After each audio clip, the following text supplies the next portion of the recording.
What is up, everybody, and welcome to CTW Live, CTW Postgame Live here tonight following Game 7 of the 2025 NBA Finals between the Oklahoma City Thunder and the Indiana Pacers. Hello, everybody. I'm your host, Seamus Zarlingo.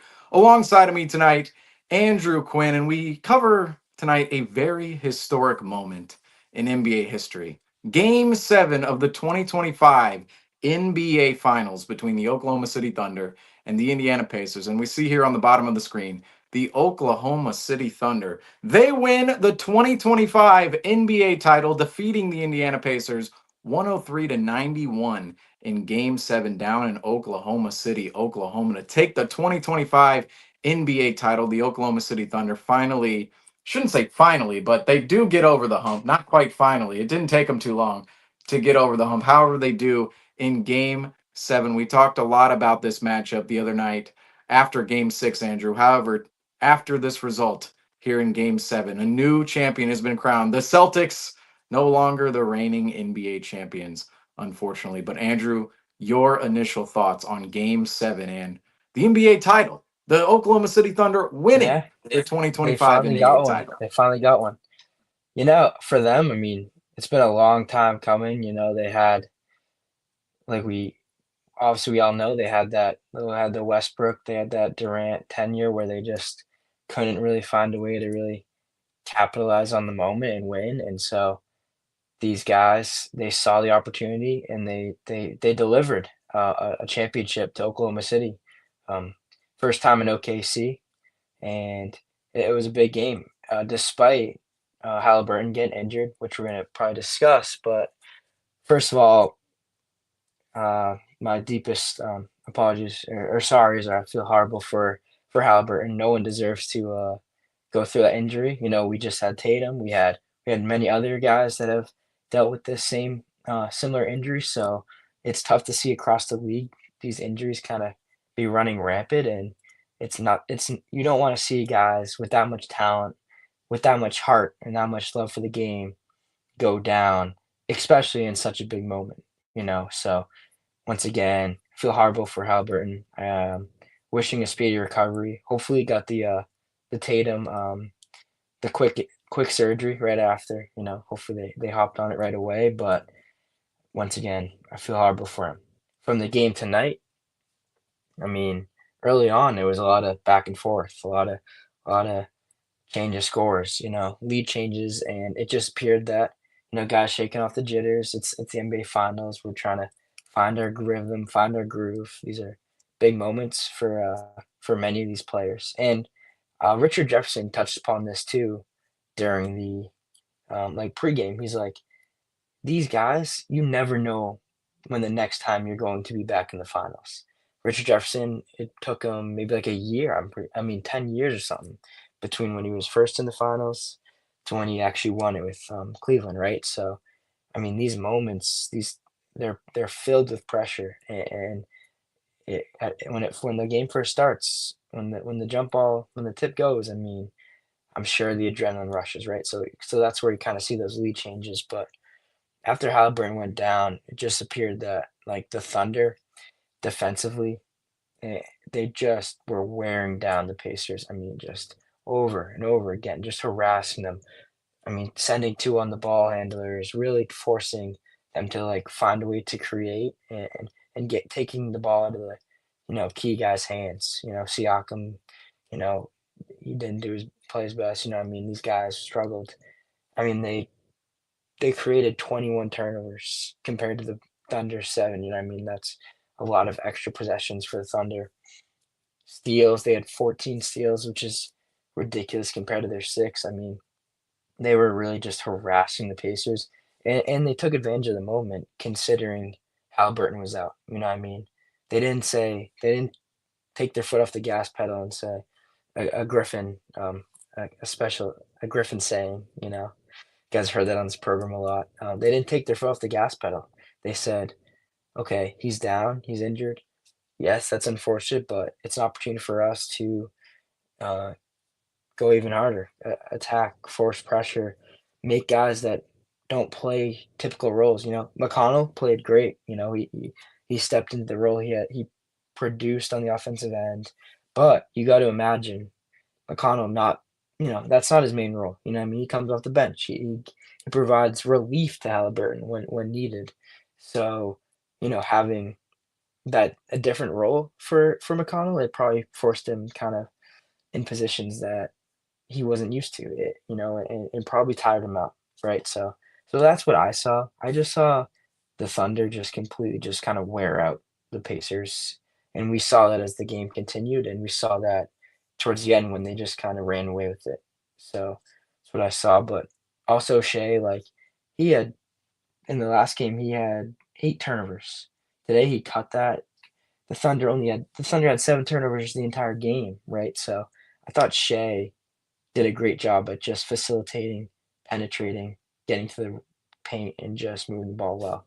But Seamus, all you now. You got it. Take it away. I don't know what the biggest story was in the NBA today. I can't tell. Was it the Oklahoma Right. City Thunder winning the title? Was it Tyrese Halliburton potentially tearing his Achilles at the beginning of Game 7 of the NBA Finals? Or was it Kevin Durant being traded to the Rockets earlier Hmm. today? Could that set up a title run in the future for another team? Who knows? Right Hmm. now, the biggest story in the NBA, I can't quite tell. The Monday headlines. Good luck with that one. First of all, we're Right. the Monday headlines. When I say good luck, it's about which headline comes first because it's not as if we're dealing with a lack of headlines tomorrow on Monday morning Right. Like when it who comes knows to what the could happen. NBA community.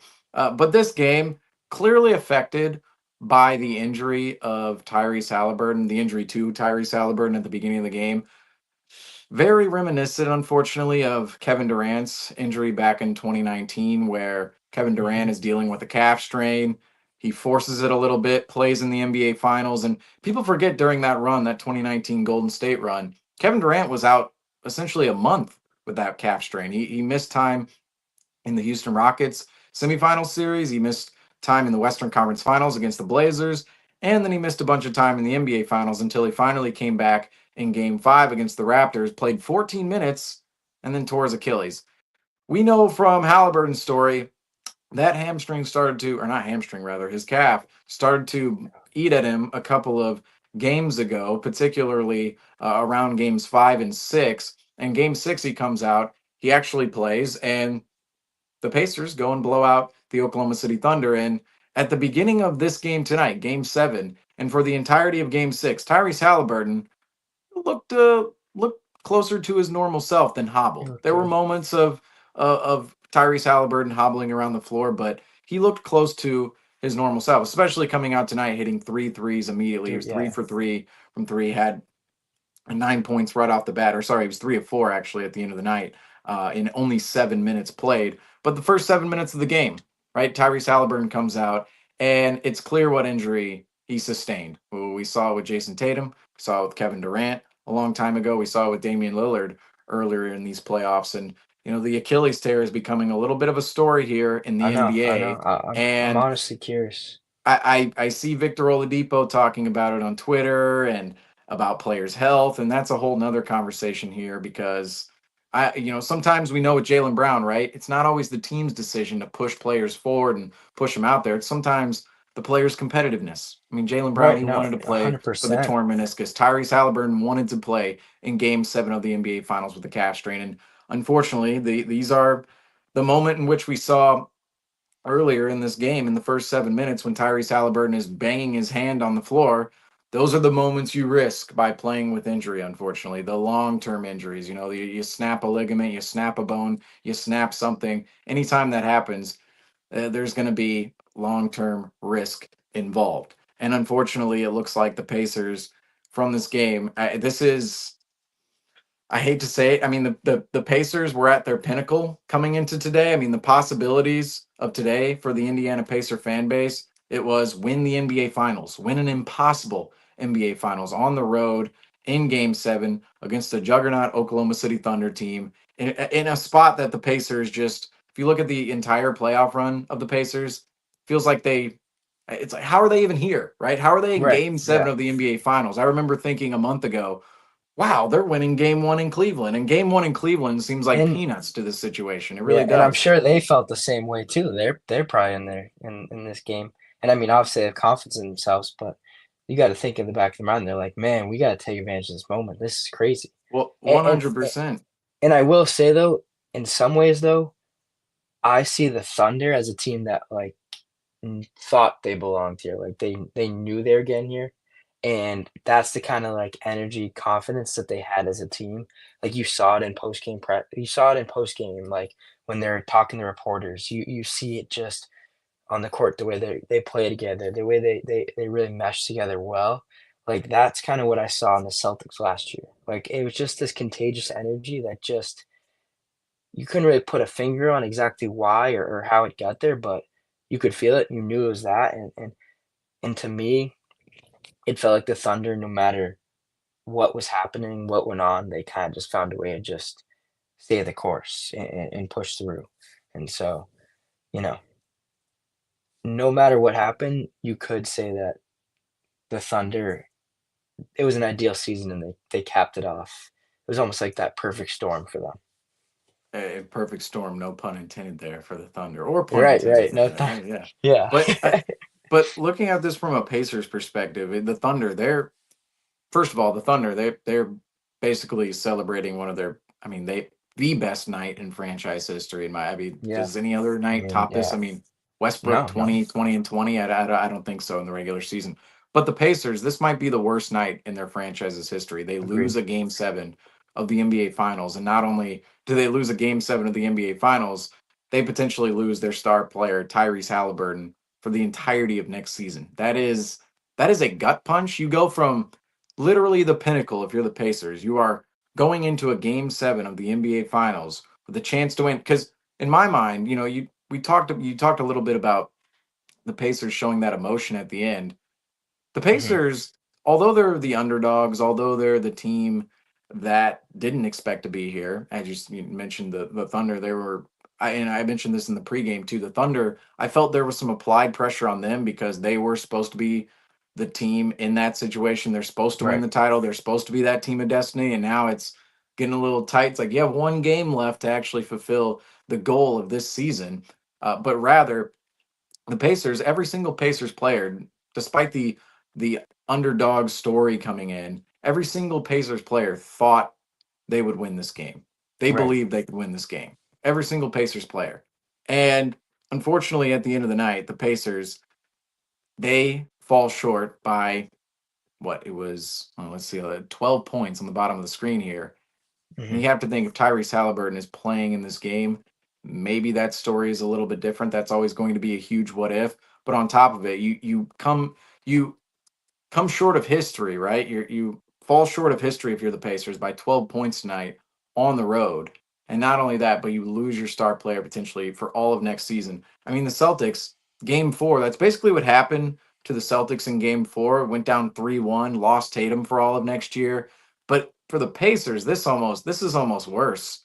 This is Right. almost worse because you just don't know if you're the Pacers. I mean, the Celtics don't know either, but you just don't know when you're going to get back to this point. And now one of your foundational pieces in Halliburton, the team, the engine that makes the car run, essentially, right? And we saw it throughout Yeah. this game, just getting deeper into the X. We'll eventually get deeper into the X's and O's, but the engine that makes the car run, it's not going to be there next season for the Pacers, unfortunately. The entirety, and we don't have Yeah. official word, but we all saw it. We all saw the injury. We all saw him hobble off Yeah, I court mean, and the the way it calf snapped, explode and yeah, whatnot.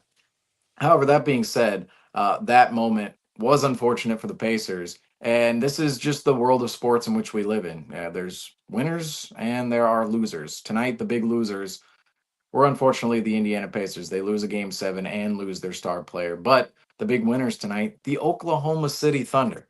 The Oklahoma City Thunder, I can't talk bad about them anymore because they finally hoist the Larry O'Brien trophy. All season I wanted to zag against the Oklahoma City Thunder. And I even said on pregame, I'm gonna zag against them one more time. I didn't pick against them. Don't think I did any of that. But I did mention there could be some nerves coming in this game seven. I believe this game seven was basically a coin toss, a coin flip. I understand the home court advantage for OKC and the also the lineup advantage, if you want to say that as well, for Oklahoma City. I completely understood what kind of advantages OKC had, but in these situations in Game 7 of the NBA Finals, the nerves get to players. It's a full 48-minute battle. You saw it from the Pacers in the second half. Their effort was just through the roof. They couldn't get it done. Only 91 points tonight.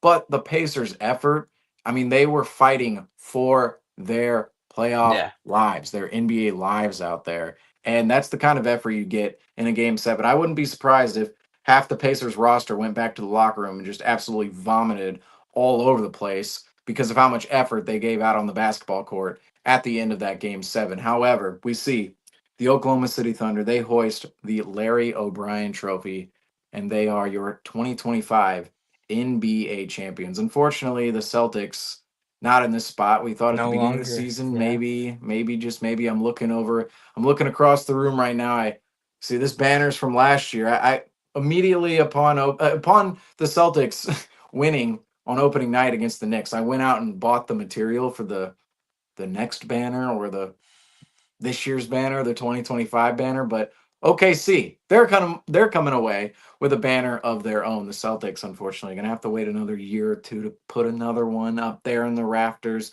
at TD Garden. However, next year on opening night, the Oklahoma City Thunder, they'll be putting a rafter, or well, rather a banner up in their rafters, Yeah. maybe another rafter too. You know, Yeah, renovations, who you knows? never know. Hey, But they made a little more dough. but I Never will. I know. do they even have a play? I'm sure they have a place to hang these I the know. banner, right? I Because think they think they don't ahead. have any I think previous so. one.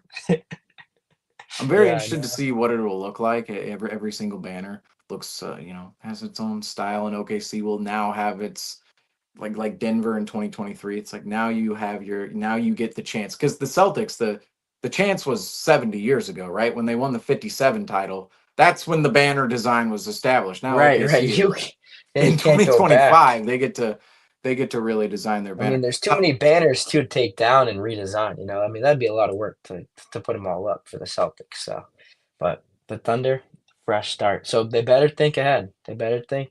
I'm sure they already got a design going, but they better think smart. They better think smart. Oh, how about the buses? How about the? Did you guys talk about that pregame? The They threw the. buses? Yeah, remember the Thunder? It was a bold. They there was a video that came out, and the Thunder had already had all the buses for the parade ready to go right before. Oof. Wow, And that's pretty it was a ballsy. gamble, I'm but just they pulled saying. it off. They pulled it off. There are a lot of championship preparations that Right. You gotta think ahead. right, there are a lot of preparations because it's not as if there weren't designs and again, you have to just it's a complete logistical endeavor to get Mhm. out merchandise and you think about all the like you look at the light posts and all the designs and you think the Celtics won the title immediately what shows up on screen it's world Right. champions with the entire team. I mean those type of graphics do not take right those that right there that hat is not made in Yeah, we're two not just seconds. pulling it out of thin air. I Yeah. always, as a kid, had thought they were just producing, like there was a factory in the back and they were just producing Yeah. everything on the spot. But you realize preparations, there are a lot of preparations ahead Right. of time. However, the preparations now start for a parade and not only Parade. I getting the know. buses ready, but some of the confetti, the fans, the route of the Mhm. parade down in Oklahoma City. The Oklahoma City Thunder, they're your 2025 NBA champions. Andrew, what is your assessment of where this Oklahoma City Thunder team where can they go in the future, and where are they already at in NBA history? This season was quite historic. 68 wins, and they're in the top four for most wins of all time with 84 wins Yeah. in a season, just point blank. And if you want to consider teams who actually won the title, they're top three. That 16 Warriors team unfortunately didn't win the title, but now the Thunder they put themselves into a historical category of NBA champions. What is your assessment of this Thunder team right now, where they stand in NBA history and where they could also go in the future? Well, I think for one, I first thing that comes to mind is just youth. Like these guys are young. They got a lot of talent that hasn't necessarily even fully matured yet, hasn't even necessarily stepped into their own. Some raw talent still. So if you look at it from a youth perspective, it's like, man, that's impressive that these guys won a championship. You know what I mean? That they found a way to come together to build something fast, you know? I mean, was it that fast? No, but it was pretty fast. The way the tool up and all that to get to where they are right I now, would say, it's dude, very impressive. 2022 when the Celtics were in Yeah, the finals against the yeah. Warriors, They weren't the even yeah, Thunder didn't have Chet Holmgren or Jalen Williams. right. And for these We're not even guys to thinking like about them as yeah, a right. contender or And somebody right. that a West team or even the Celtics on the other end So had like have to go through to win the title. But now that's the yeah. case. Yeah, Three so when I years look at later, it from like a historical perspective, it's like, wow, we witnessed a team young that found a way to win a championship. Like that's something that no matter who you are as a fan, if you're, if you're not a fan or you're just an admirer of the NBA, it's like that's impressive and it's something to kind of look at and potentially model your team after many years down the line. So if that's history to you, I'd say so. When you leave some kind of mark on the league where it's like, yeah, it's possible to have young guys win a championship. It's possible to have, fresh legs come together and do something as long as you build a team that works together, that gels together, like Sam Presti, like these guys have done. I mean, that's history in my eyes, and that's very impressive. I also think for a future perspective, it's like, damn, these guys are young. Like, damn, these guys have a lot more growth left in they have a lot more left in the tank. And with these amount of picks that they have, with the GM that they have, it's like the sky's the limit in my eyes. I mean, you got Shea. I'd say peak. You know what I mean? Like I'd say he's at a point where it's like, yeah, he's gonna stay the same. Maybe I mean he could possibly improve a little more, as the time goes by. But this is definitely like peak for him. I'd say. Um, but guys like Chet Holmgren, guys like J-Dub, that Williams, man, like he's a talented player, but he's young, and it showed a little. Like occasionally he'd be a little careless. He'd kind of maybe less efficient with his shots. I'd say occasionally, there'd be a force or one or two forces that kind of you're like, maybe not the shot, but he can still get to a shot. So like, how can he get more efficient with this game? How can he make his life easier and really get good shots? So then on the defensive end, he can work even harder, like because he's a defensive presence. He works super hard. I mean, he's the gel that keeps them together and he is the anchor. So for him to be at this stage in his career with so much more growth and room for improvement, I think that's impressive. And then also I just think these guys have this chemistry, like I already mentioned, that if they can keep together and kind of continue to grow and develop, I just the league's it's scary, man. It's very scary in this league, and I think they got to capitalize on it because, like we see with the Celtics, like there's a lot of talent on this roster and contracts. It's they're gonna grow. I mean, these guys are good, and a lot of guys prove their worth this series, but with Presti and what he has in his arsenal and the picks he has and what he's shown so far and what he's built, it's just watch out, honestly, for the league. Like they gotta watch out because I see them only getting better. yeah. And right now, I think this was as as we saw with the Celtics this past season. It was very important for the Thunder to actually go ahead and win this title Right. because you just never know when you're going to capture that magic in a bottle again. Even though they Yeah. won 68 games this season and made it to this point in the NBA finals, it's never guaranteed that you're going to get back to this point no matter what. Mhm. And I just want to point this out too. Every single NBA champion since 2019, we've questioned, are they going to go back to back the next season? Are they going to be the next dynasty? Ever since the Golden State dynasty, which really Mhm. the initial dynasty from 2015 to 2019, right? And I understand they won in 2022, but the initial dynasty since 2019, 2022, we understood their run was kind of flaming out at that point. They stole another one. That's what makes Right, that yeah. Celtics Celtics I finals know, loss a little that's more painful. excruciating there. Yeah, But ultimately, the Golden State Warriors, since that point in 2019, the NBA community has been searching for the next dynasty. And funny enough, the entirety of the time in which we saw two dynasties play out, one in the East, one in the West, Golden State and Cleveland. And Cleveland, they're an Eastern Conference dynasty, not necessarily an NBA champion, right. right? Like, they won the East. But Mhm. both of those teams, right? During that time, everybody complained, oh, Warriors, can we just I hate dynasties, hate dynasties, hate dynasties. Yet ever since those dynasties have gone away, ever since the consistency of who's in the NBA finals, who's winning each conference every year, ever since that went away, the NBA community and especially the casual basketball fan community, they've been looking for the next dynasty They miss it, every yeah. single year. The 2020 Lakers, they were seen as, oh, 2021. They're the favorites to go back to back. Why wouldn't they go back to back? Look what they did in 2020. That team falls apart. They finish as a 7 seed that year. They're in the Right. play-in tournament. The next year, it's the Milwaukee Bucks. That was a title that fell their way, and we talk about title paths that happen, and teams needing that path. Well, that year the Bucks, they take out the Nets. They face the Hawks in the conference finals. Then they face the Suns in the finals. They take out the Suns in 6 games, and people thought, "Ooh, the Bucks, Giannis." I mean, Giannis was already one of the best players in the league, multi-time MVP, and people thought, multi-time MVP, face of the league, Milwaukee, clearly the next dynasty. Yeah. Nope, they haven't even been to the conference finals since that point in 2021.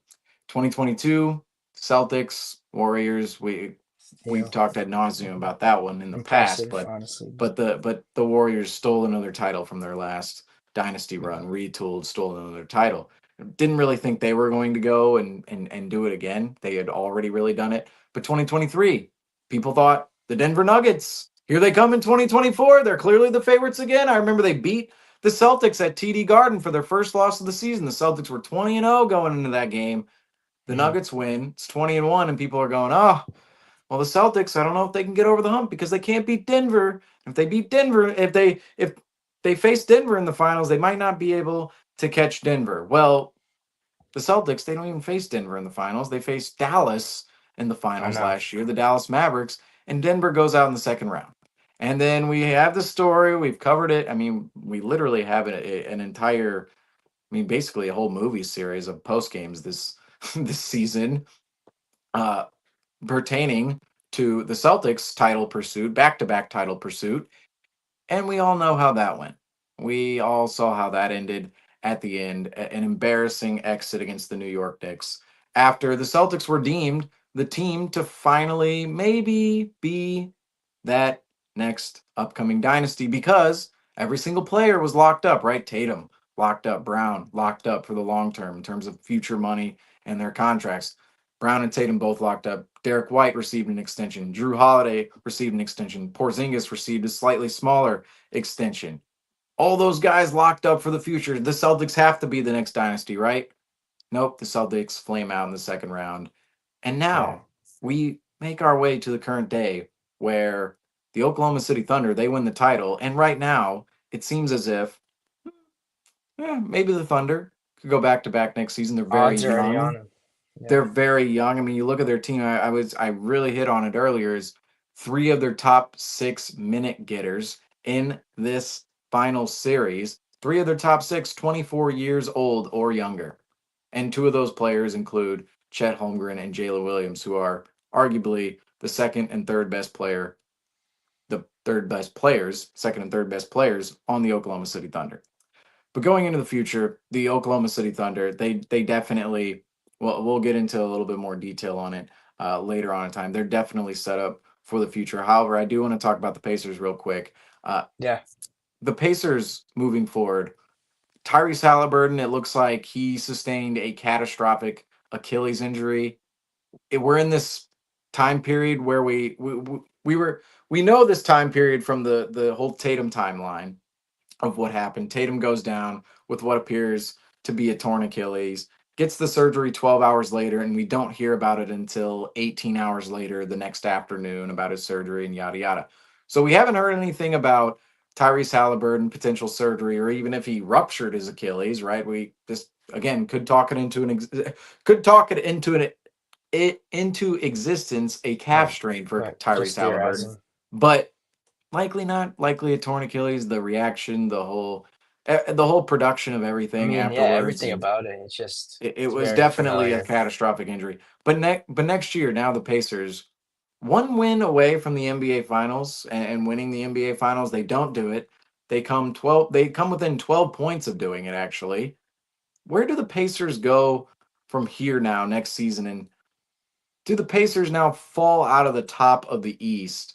And this is where again, just a catastrophic night for the Pacers. You're one win away from the finals. You lose Yeah. that game. You don't win the finals, and you lose your star player. And next season, what exactly does the picture look like for the Pacers from your perspective, Andrew? Yeah, I mean, do I think they, like, fall off the face of the earth? No.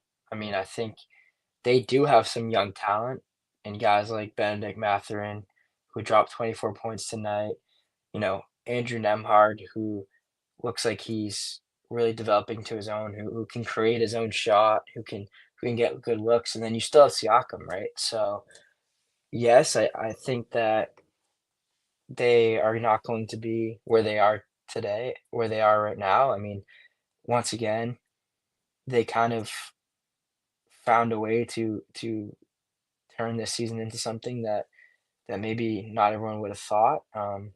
So I just think that losing Halliburton obviously is a big loss. I mean, he's one of their biggest scorers. He creates he creates opportunities for other guys. He's a leader.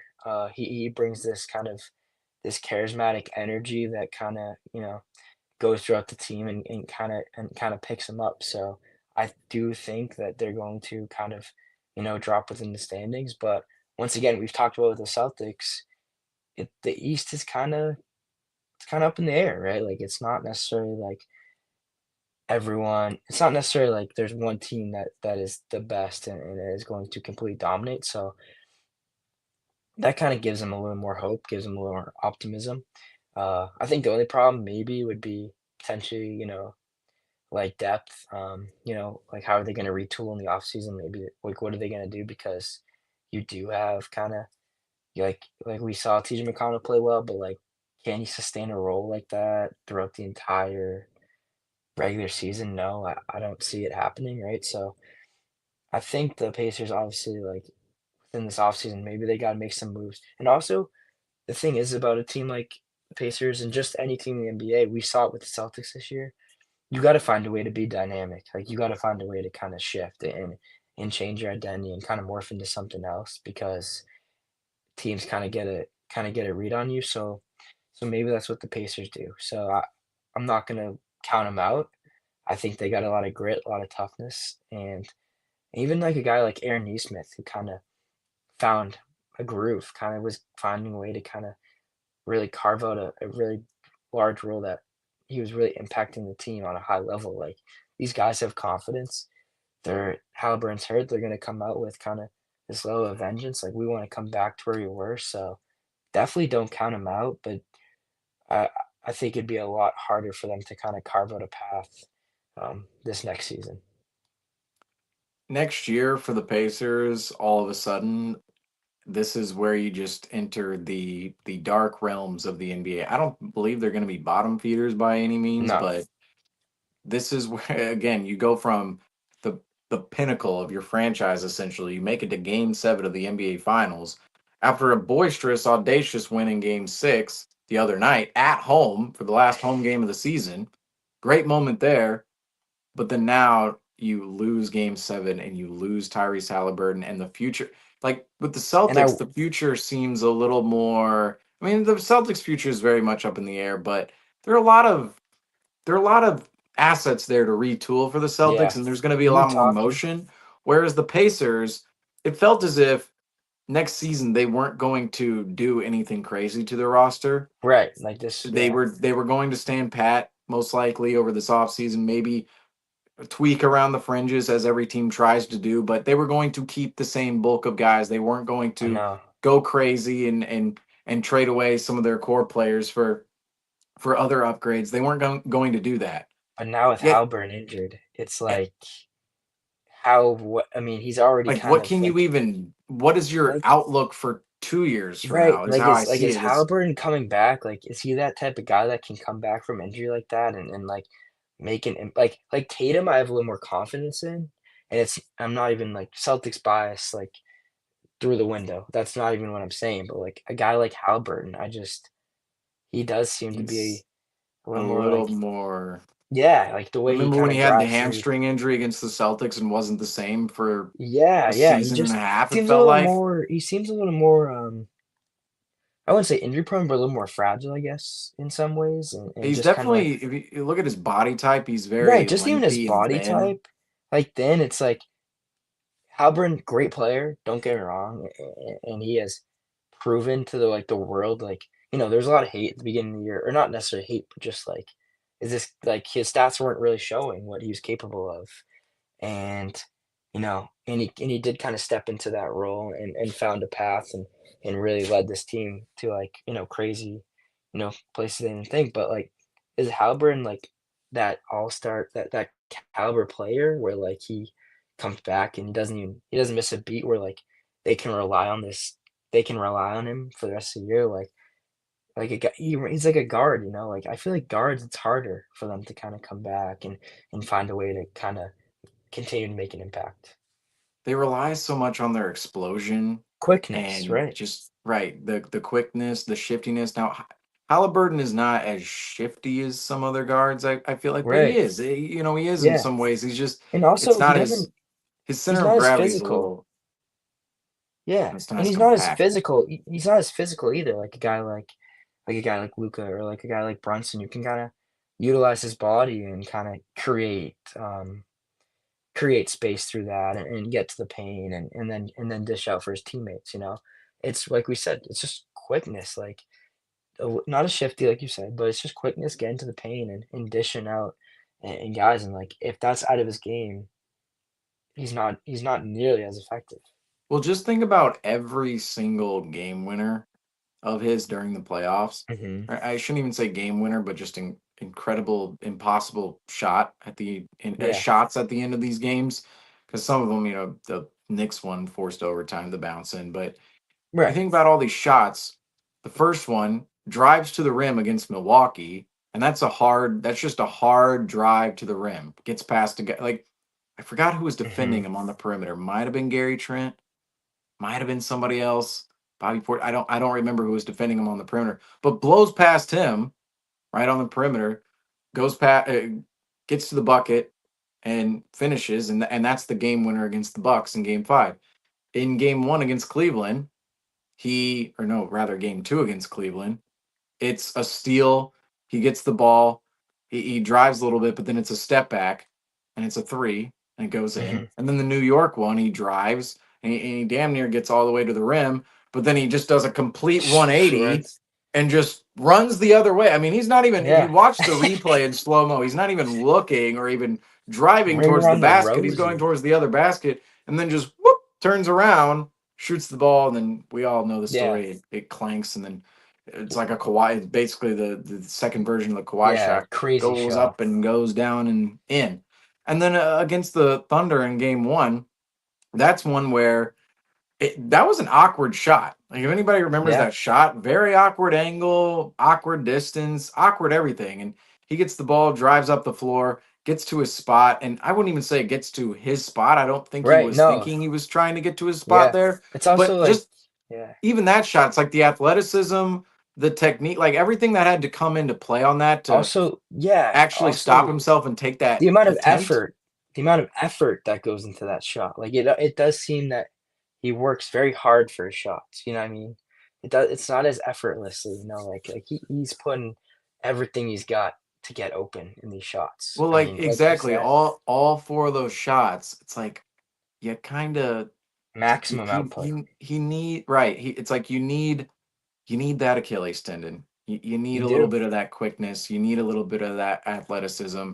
And for guards, you mentioned it, it's just a lot tougher for guards to actually come back from that than it is for forwards or even big men. It's tough too. I think forwards, Right. that's your one position where you can kind of if you're a more guard oriented forward, you can kind of turn into a more power forward oriented forward if you have the size.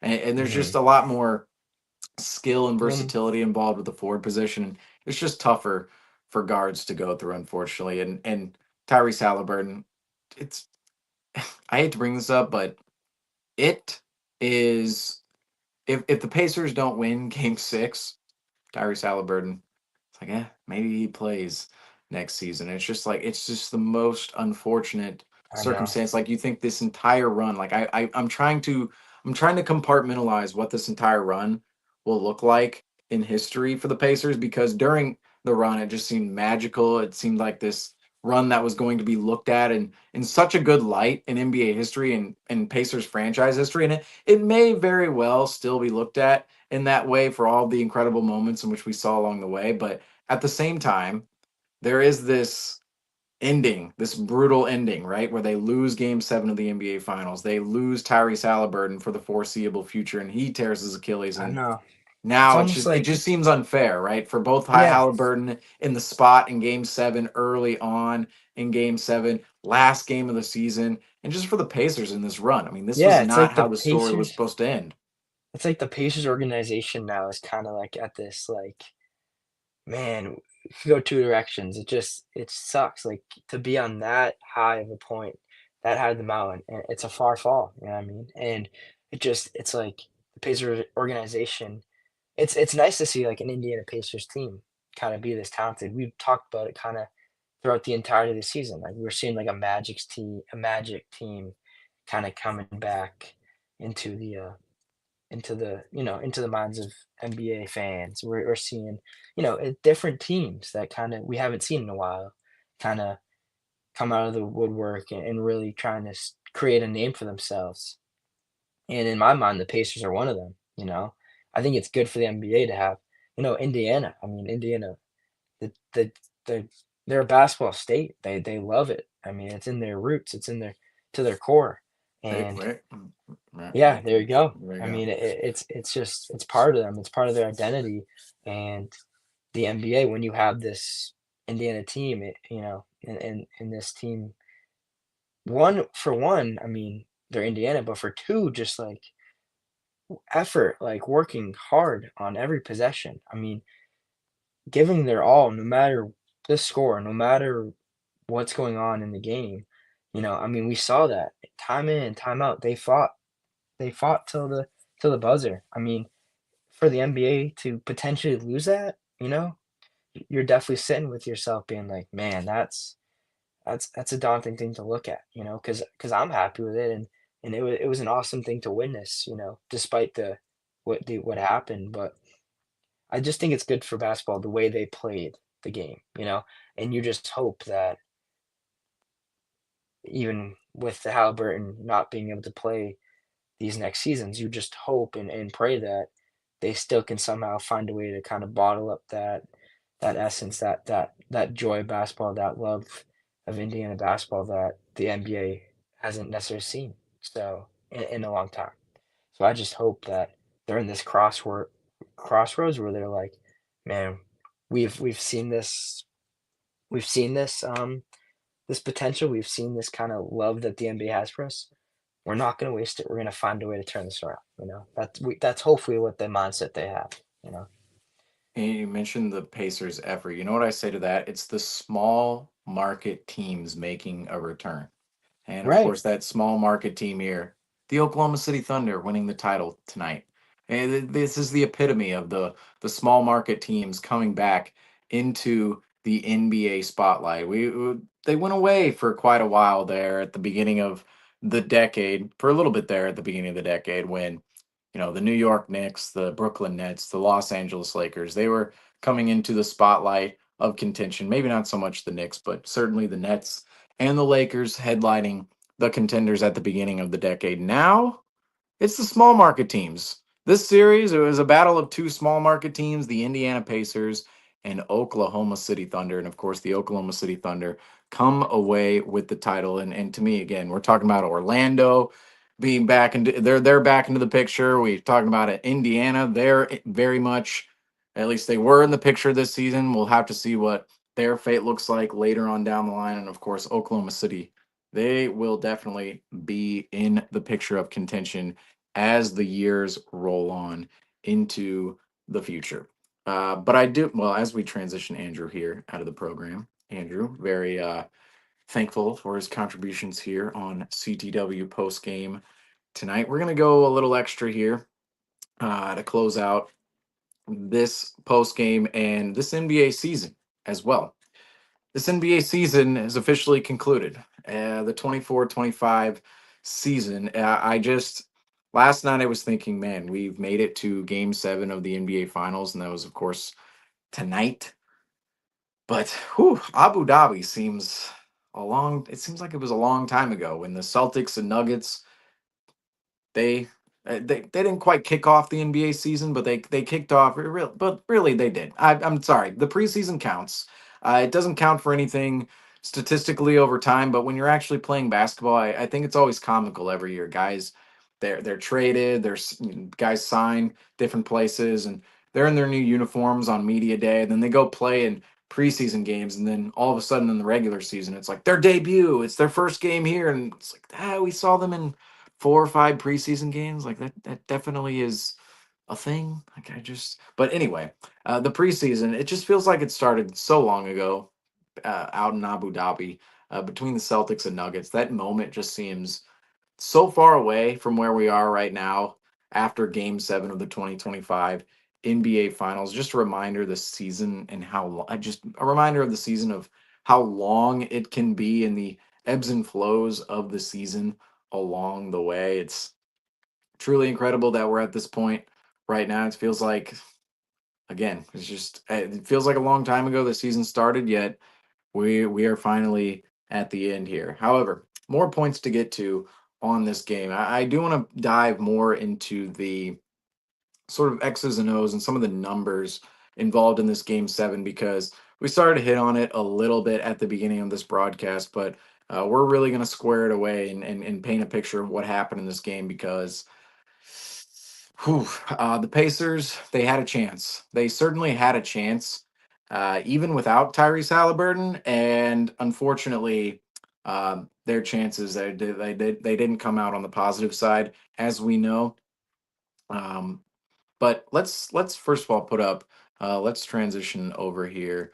So Thunder holding up the trophy again. Let's put up the final score graphic for this one because we're gonna go through this game. We're gonna go through the entirety of this game. The big headliner, of course, was Tyrese Halliburton. The beginning of the game, the first 7 minutes of the game, goes out with an Achilles injury. They term it a lower leg injury for Tyrese Halliburton. However, it did look like a torn Achilles. We've been talking about it here on this broadcast. Nothing official yet on that end. We'd like to talk it into existence, speak it into it in existence, that it's only a calf strain, as we did with Jason Tatum. But we also saw with Jason Tatum when the injury doesn't look good and when it looks like that, as the way it did for Tyrese Halliburton, rough. Absolutely rough. Likely a torn Achilles. But Tyrese Halliburton came to tonight 3 of 5 from the floor, 3 of 4 from three, had 9 points early on in the first 7 minutes. And it looked like Tyrese Halliburton, that calf strain, I didn't even mention the calf strain or any of the injury report on pregame because I was thinking, yeah, calf strain. He looked all right in game 6. There were some hobbled moments, but overall he looked all right. And at this point in the year, everybody owns some type of ailment. I bet if you go through the list of every single player who played out there tonight on the basketball floor, every single one of them has some ailment on their body somewhere, whether it's a joint in the shoulders, their elbows, their knees, their ankles, their hips, somewhere. I bet these play. I mean, every single player has an ailment. When you play 100 NBA games over a span of what 9 months, that's very taxing to the body, and you're ending it off too. Like this is the highest level of basketball competition. And this is why the effort put in at this stage of the season, when you're in the NBA Finals, when you're playing in June, you've already played 80, 90 games. You're going into your 100th plus games of the season in the NBA Finals, and that's the highest level. So not only are you coming in with the most mileage possible on your body for an entire season, you're coming in and giving the most effort possible if you're any of these players on both the Pacers and the Thunder. That's why at the end of the season, all these guys are banged up in some way, shape, or form, and it doesn't always come out. We don't always hear about surgery or injuries that these guys. Now we will hear about surgery every single time a guy goes through that, but we don't always hear about the behind the scenes, the rehabbing of just the nicks and bruises, right? The injuries that don't need surgery, they don't need a press release, but it's like, man, somebody's hamstring extremely bruised, or somebody's knee swollen from the entire playoff run, or their ankle, they turned it a million times. You look at Benedict Mathurin out there, how many times did he hit the floor tonight?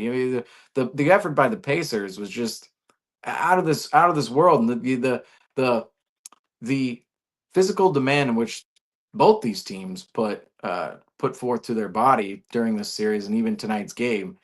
Every single player is going to have some ailment on their body somewhere, and that's why coming into this game, I wasn't necessarily. I shouldn't say I wasn't batting an eye at Tyrese Halliburton's calf strain, but I was thinking, okay, that might be a lesser thing. Everybody's dealing with an ailment. Played well in Game 6. Not exactly, was able to rest at the end of Game 6. Not a huge amount of rest. Not a huge amount of time resting in between the games. If you think there was only 2 days, understand, oh, extra day of rest, but still only 2 days, 2 days to rest an injury. That's not a ton of time.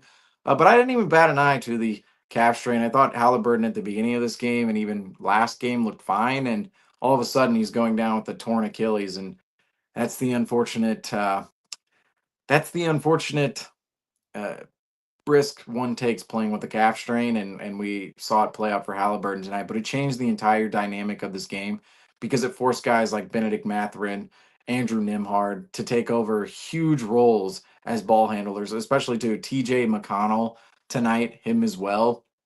Those three guards specifically, TJ McConnell, Benedict Mathurin, Andrew Nimhard, they took over way more responsibility in the creation department and in the ball handling department than they typically would have if Tyrese Halliburton was in the lineup. And that's how Tyrese Halliburton, we know he's a star of the Pacers, but how it actually affected the game, the Pacers, they needed their certified creator and their certified bucket getter, especially late in that third quarter. They just didn't have it. They didn't have that guy. And the end of the third quarter, really, that's the story of this game. The end of the third quarter for the Pacers was horrendous. Okay, and I don't even want to say the end of the third quarter, but the entire third quarter in general was a hellacious quarter for the Pacers in this game. It was a hellacious period of time. 20 points in the quarter and 7 turnovers, and that number changed. They did mention on the broadcast 8 turnovers. They changed it here to 7 turnovers in that third quarter, and that's as many turnovers as the Thunder had for the entire game. So the Thunder, they turned the ball over 7 times. The Pacers turned the ball over 7 times alone in the third quarter. Meanwhile, on the other end of the floor, the Thunder, they don't have any turnovers in the third quarter. And points wise, the Thunder scored 34 points in that third quarter, and the Pacers only come away with 20. That's a 14-point differential after the Pacers are leading at halftime. The Pacers actually went into halftime with the lead and yet come out of the third quarter. Let's just do some. Let's check the line score. Let's check the line score here. Do some quick math. So the Pacers at halftime, they had 48 points, and the Thunder had 47. So the Pacers, they end the third quarter down 13 points after leading by 1 at halftime, and it felt like at halftime the Pacers, they definitely had a chance in this game because they were meeting every single Oklahoma City run.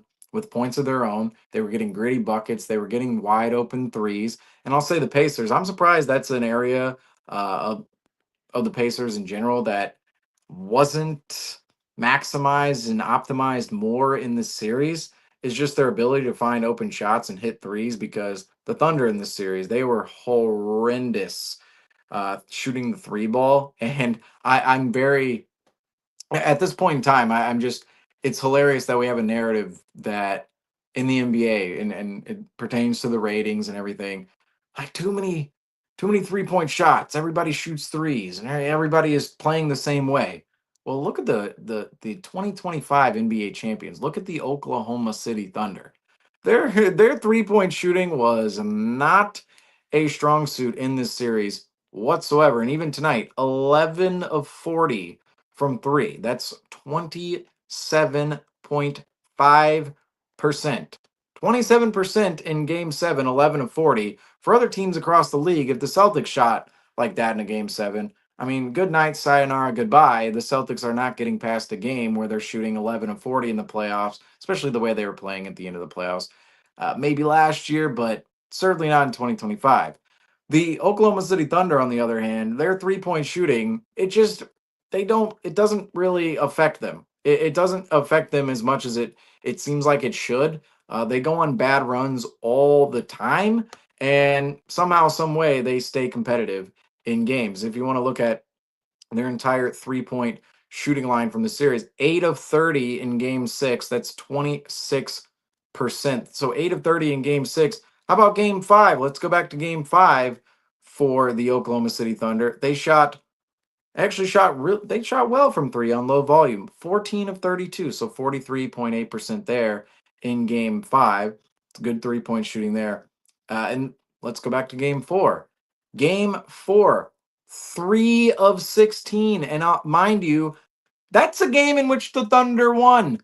3 of 16, that's 18.8%.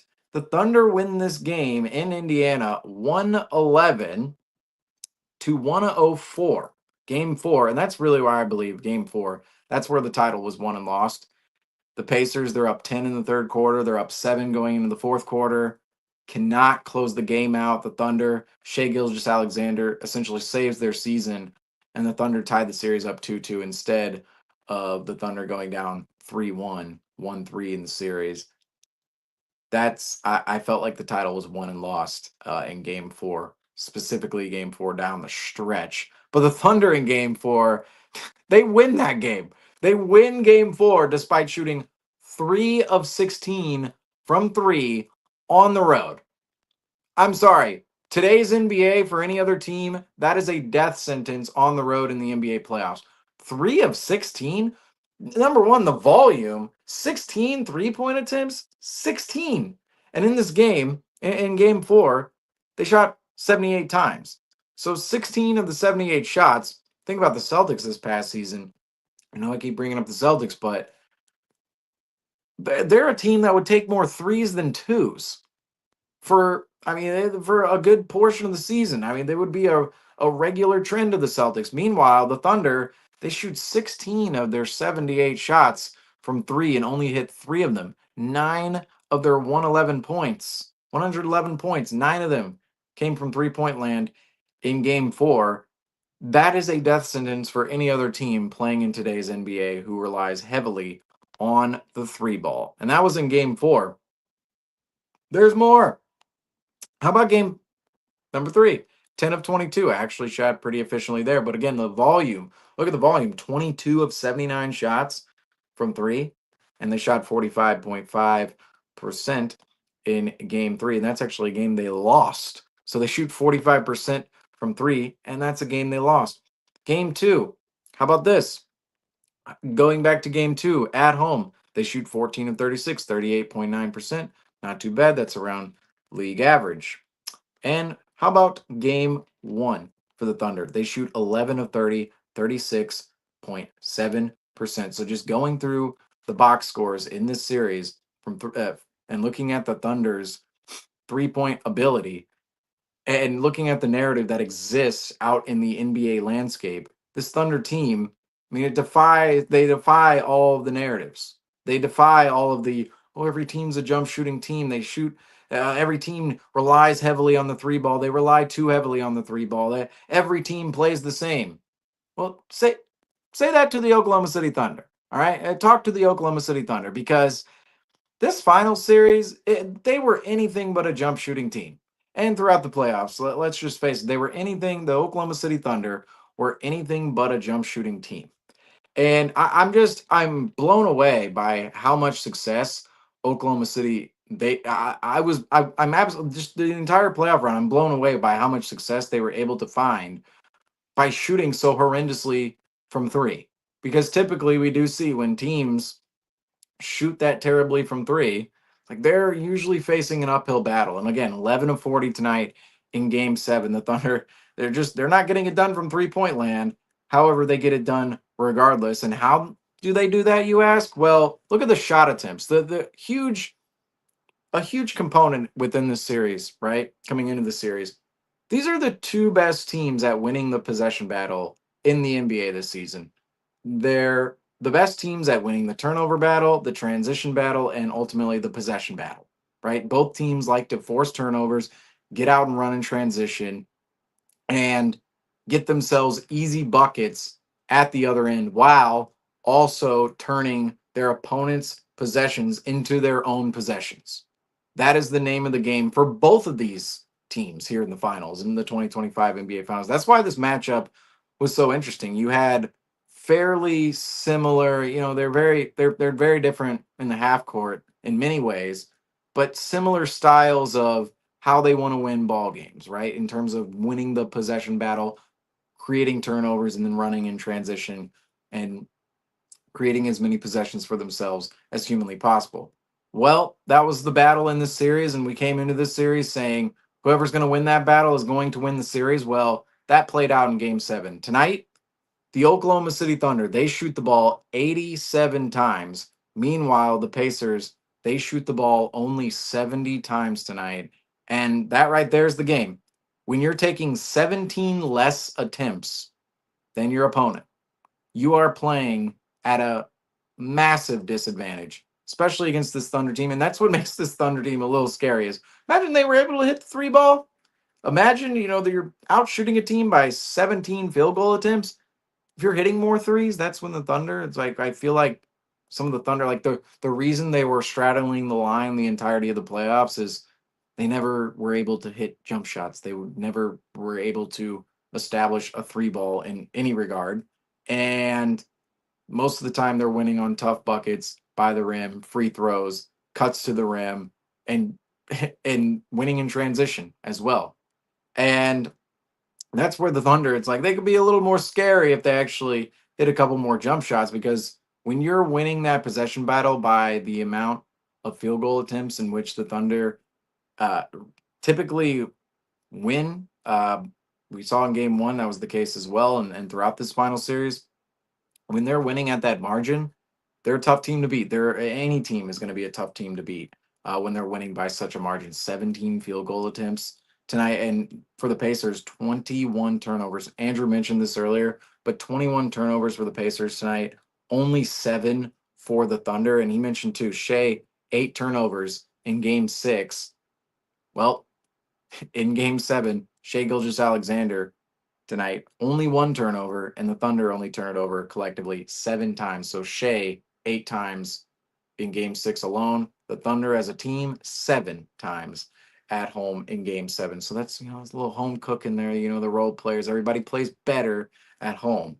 That being said, the turnover margin and the possession battle, a huge disadvantage for the Pacers tonight, a huge advantage for the Thunder tonight, as it's been all season for the Thunder. It has been this season for the Pacers as well, but for the Thunder a little more so, and that really played out in this series, and especially played out in Game 7. And we saw at the end of the third quarter there, and there's really that middle portion of the third quarter to the end, the Pacers just kept giving the ball away time and time again. I mean, they turned the ball over 7 times in the third quarter tonight, and it just at a certain point it was getting a little, I want to say, comical. I wasn't necessarily amused in a comedic in a comedic way during the time because I'm sitting there. I didn't have a horse in this race, but I wanted a good game at the end, right? I knew the Pacers were at a disadvantage because of Halliburton and just the team in general, but wanted a good race. And it's like, okay, can the Pacers keep this close? Come on, like let's get it. At a certain point, the Pacers they're just giving the ball away, giving the ball away, giving the ball away, and unfortunately, that was the game in the third quarter. And I want to see if I can find the stretch where it feels like it's just turnover, turnover, turnover. It was at the end of the third quarter, but the third quarter essentially was just the detriment to the Indiana Pacers because they just they that's where the game completely fell apart for them. Just completely fell apart. And let's see here. I want to pinpoint the exact moment in the game in which this went completely awry for the Pacers because it was midway through the third quarter here. And it was when the Thunder, okay, here we go. Here's where it started to fall apart for the Indiana Pacers. And it was actually not quite midway through the third quarter. It was getting to that point. The third quarter played out, but it was 56-56 with 8:32 to go in the third quarter. And that was after Andrew Nimhard hit a three-point shot. And it was 56-56 with 8:32 to go in the third quarter. And at that point, 8:32, we're not that far out of half, and the Pacers were leading at half. It's a tie game, and the Pacers still very much have a chance at this point in the game. 8:32 left in the third quarter. It's tie game. Pacers are looking all right at this point. And then Shea Gilgeous-Alexander, step back 3-point shot. All right, cool. The Thunder, they score on the next possession. They're up 3. McConnell, bad pass turnover. All right, Pacer possession turns into a Thunder possession. And what happens? Well, first of all, Jalen Williams, he comes up with a steal on that possession. McConnell, bad pass turnover. Holmgren, he hits a 3. All of a sudden, the Thunder are up 6. So the Thunder, they respond. So it's tied. The Thunder then respond with a 3. The Pacers turn the ball over. So they give a possession for themselves, the Pacers possession. They give it right back to the Thunder. The Thunder, they hit another 3-point shot. Holmgren, they're up 6 now. All of a sudden, another bad pass turnover by TJ McConnell with 7:29 to go in the third quarter. Dort picks it off. And then Jalen Williams in transition. A 24-foot 3-point jump shot. And all of a sudden, the Thunder are up 9. And that is the point in the game where it starts to unravel a little bit for the Indiana Pacers. The Indiana Pacers did score a bucket after that. However, the Thunder just start to go on their run. And by the end of the quarter, they're up 13. And that was the point in the game right there. Midway, almost midway, 8:32 mark to so basically the 8:32 mark to the 7:16 mark. That's when it fell apart for the Pacers. That's when the game goes from 56-56 to 56-65. And it's a 9-point game. And it's almost a shell shock because it goes really Shea hits his 3-point shot with 8:16 to go in the third quarter. And then by 7:16, the Pacers are down 9. So in a minute's time there, the Pacers go from down 0, the game is tied, to down 9. And they never recovered from that point. Again, the Thunder, they go on their run in the third quarter and they come out with a 13-point lead going into the fourth. And then in the fourth quarter, the Thunder, they add to that lead a little bit and get it up to, let's see what they get it up to. They get it up to by as many 22 points tonight for the Oklahoma City Thunder. And we'll get the lead tracker to you guys here in a minute. We'll put that up on screen. But 22 points the lead goes to for the Thunder. And that right there, that was in the fourth quarter. The Pacers did battle their way back. They did make it a 12-point game. And as we see here on the bottom of the screen, it wound up as a 12-point game at the end. But the Pacers, sorry, they made it a 10-point game at the end. Now that I'm actually thinking about it, they made it a 10-point game near the end of the contest, and it felt like, really felt like with about 4 to 5 minutes left in this game, there was about 4:40 left, around that mark, and even the 4-minute mark, it felt like, ooh, the Pacers, are they doing it again? Are they actually going to do it again? And well, I think the lead track will be very representative of what I'm about to say here when we pull that up. But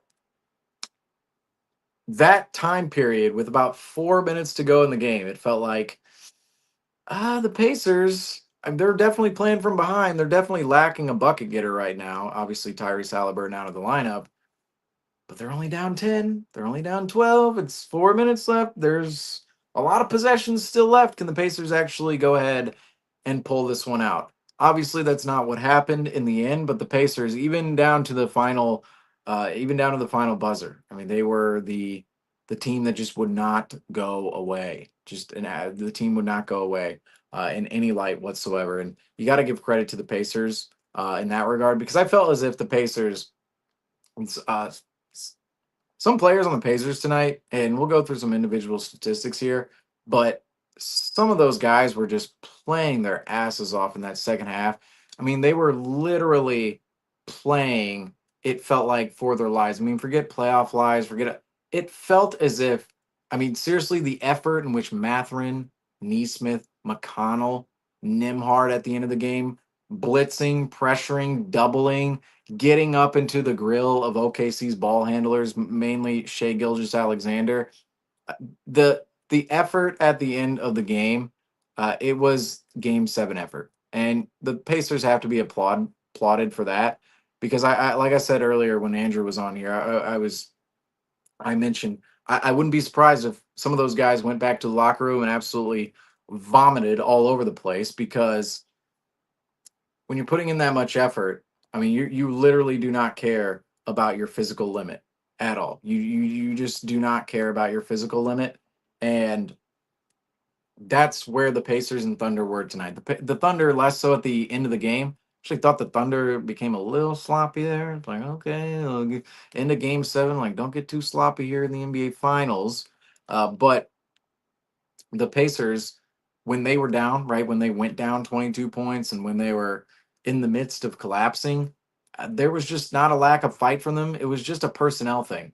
It was the fact the Thunder, they had a certified bucket getter and Shea Gilgeous-Alexander. They had their entire team healthy, and the Pacers, I mean, the lineup at the end. I mean, can we just let me go through this real quick, because I don't understand why this was I really don't understand why this was the lineup in which Rick Carlisle went to at the end of the third quarter. Okay, so in the third quarter, this was when the Pacers. This is the middle of the Pacers falling apart. Right, they were already down 9.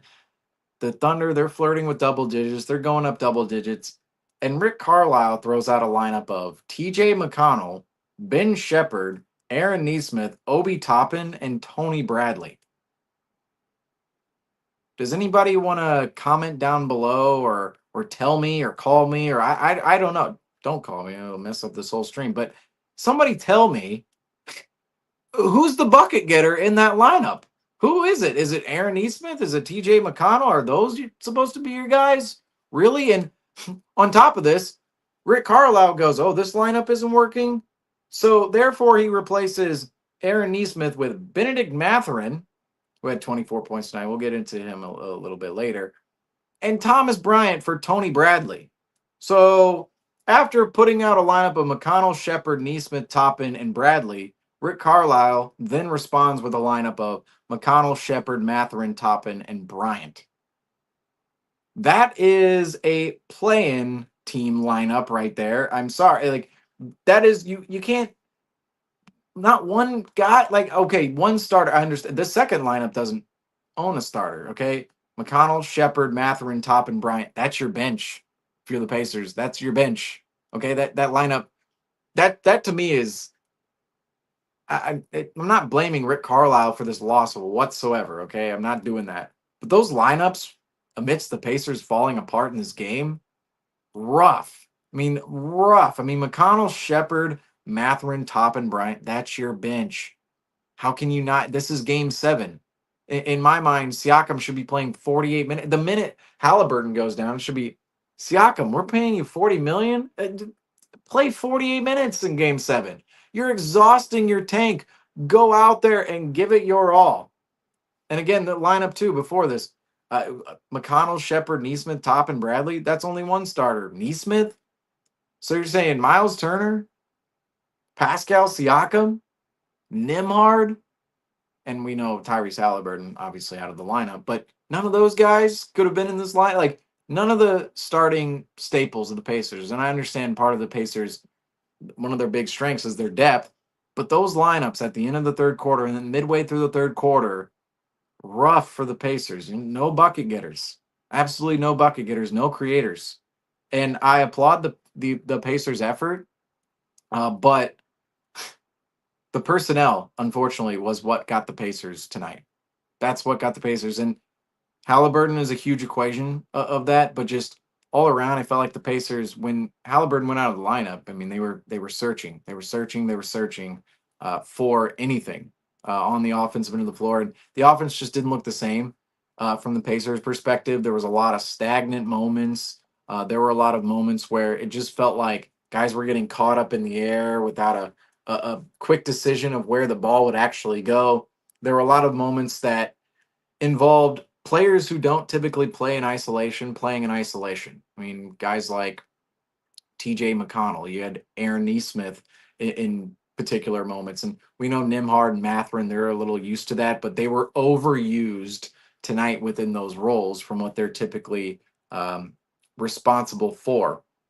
So in terms of that, the Pacers were definitely at a disadvantage of the Thunder immediately as Halliburton went out of the game, and it does become it needs to be said. I mean, I'm not going to sugarcoat it. I'm not going to say, well, the Pacers, they should have they should have played with what they had. No, they were just missing Tyrese Halliburton. I'm not going to go either. I'm not going to go down the radical spectrum of either view on this one. I'm not going to go down the spectrum of, well, it's they lose their star player, but at least they get 9 points out of them.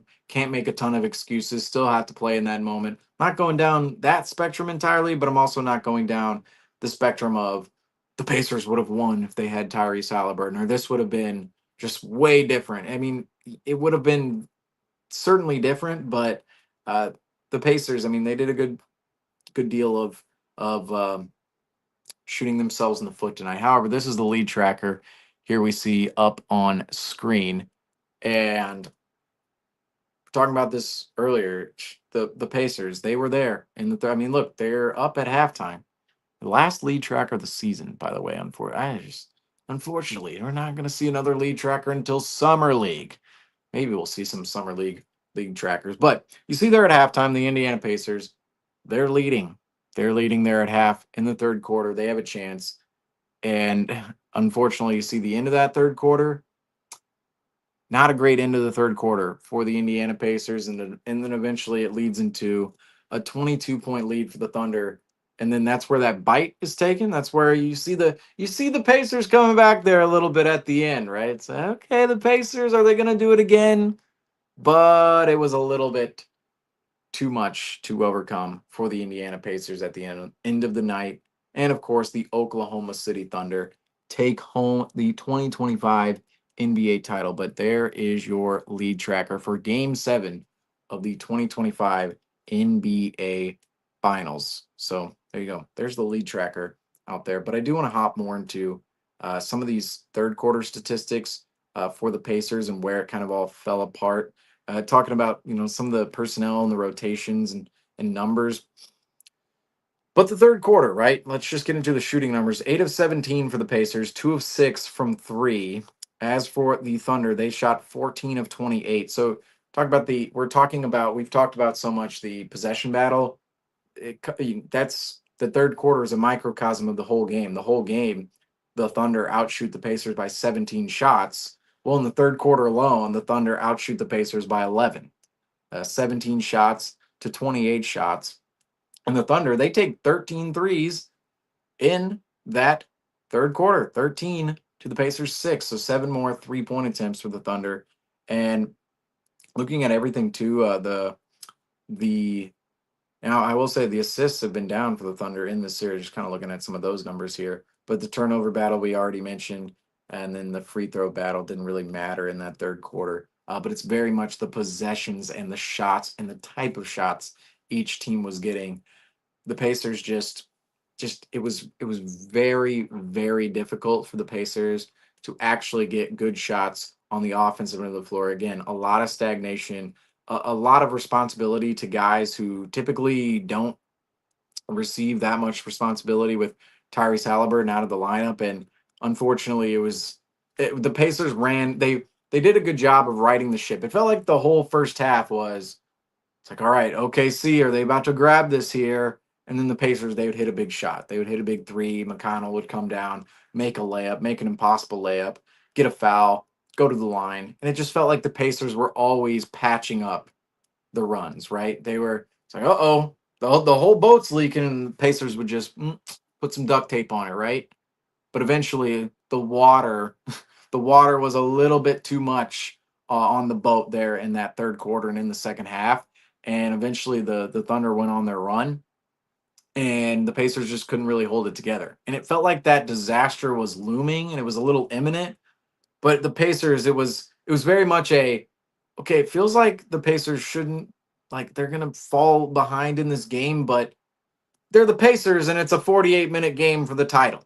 And that was my mentality this whole game, is even though the Pacers are at a clear disadvantage without Halliburton right now, and kudos to them. Usually teams in that situation are shell shocked, and I just can't imagine the mentality. I mean, some of these guys probably didn't sleep last night because they're going into game 7. I mean, this is seriously an event you lose sleep over going into, preparing for, right? And these guys are playing the biggest games of their life in game 7, and then all of a sudden the heart, the engine of the team tears his Achilles, and there's a horrible, awful, no good moment at the beginning of this game.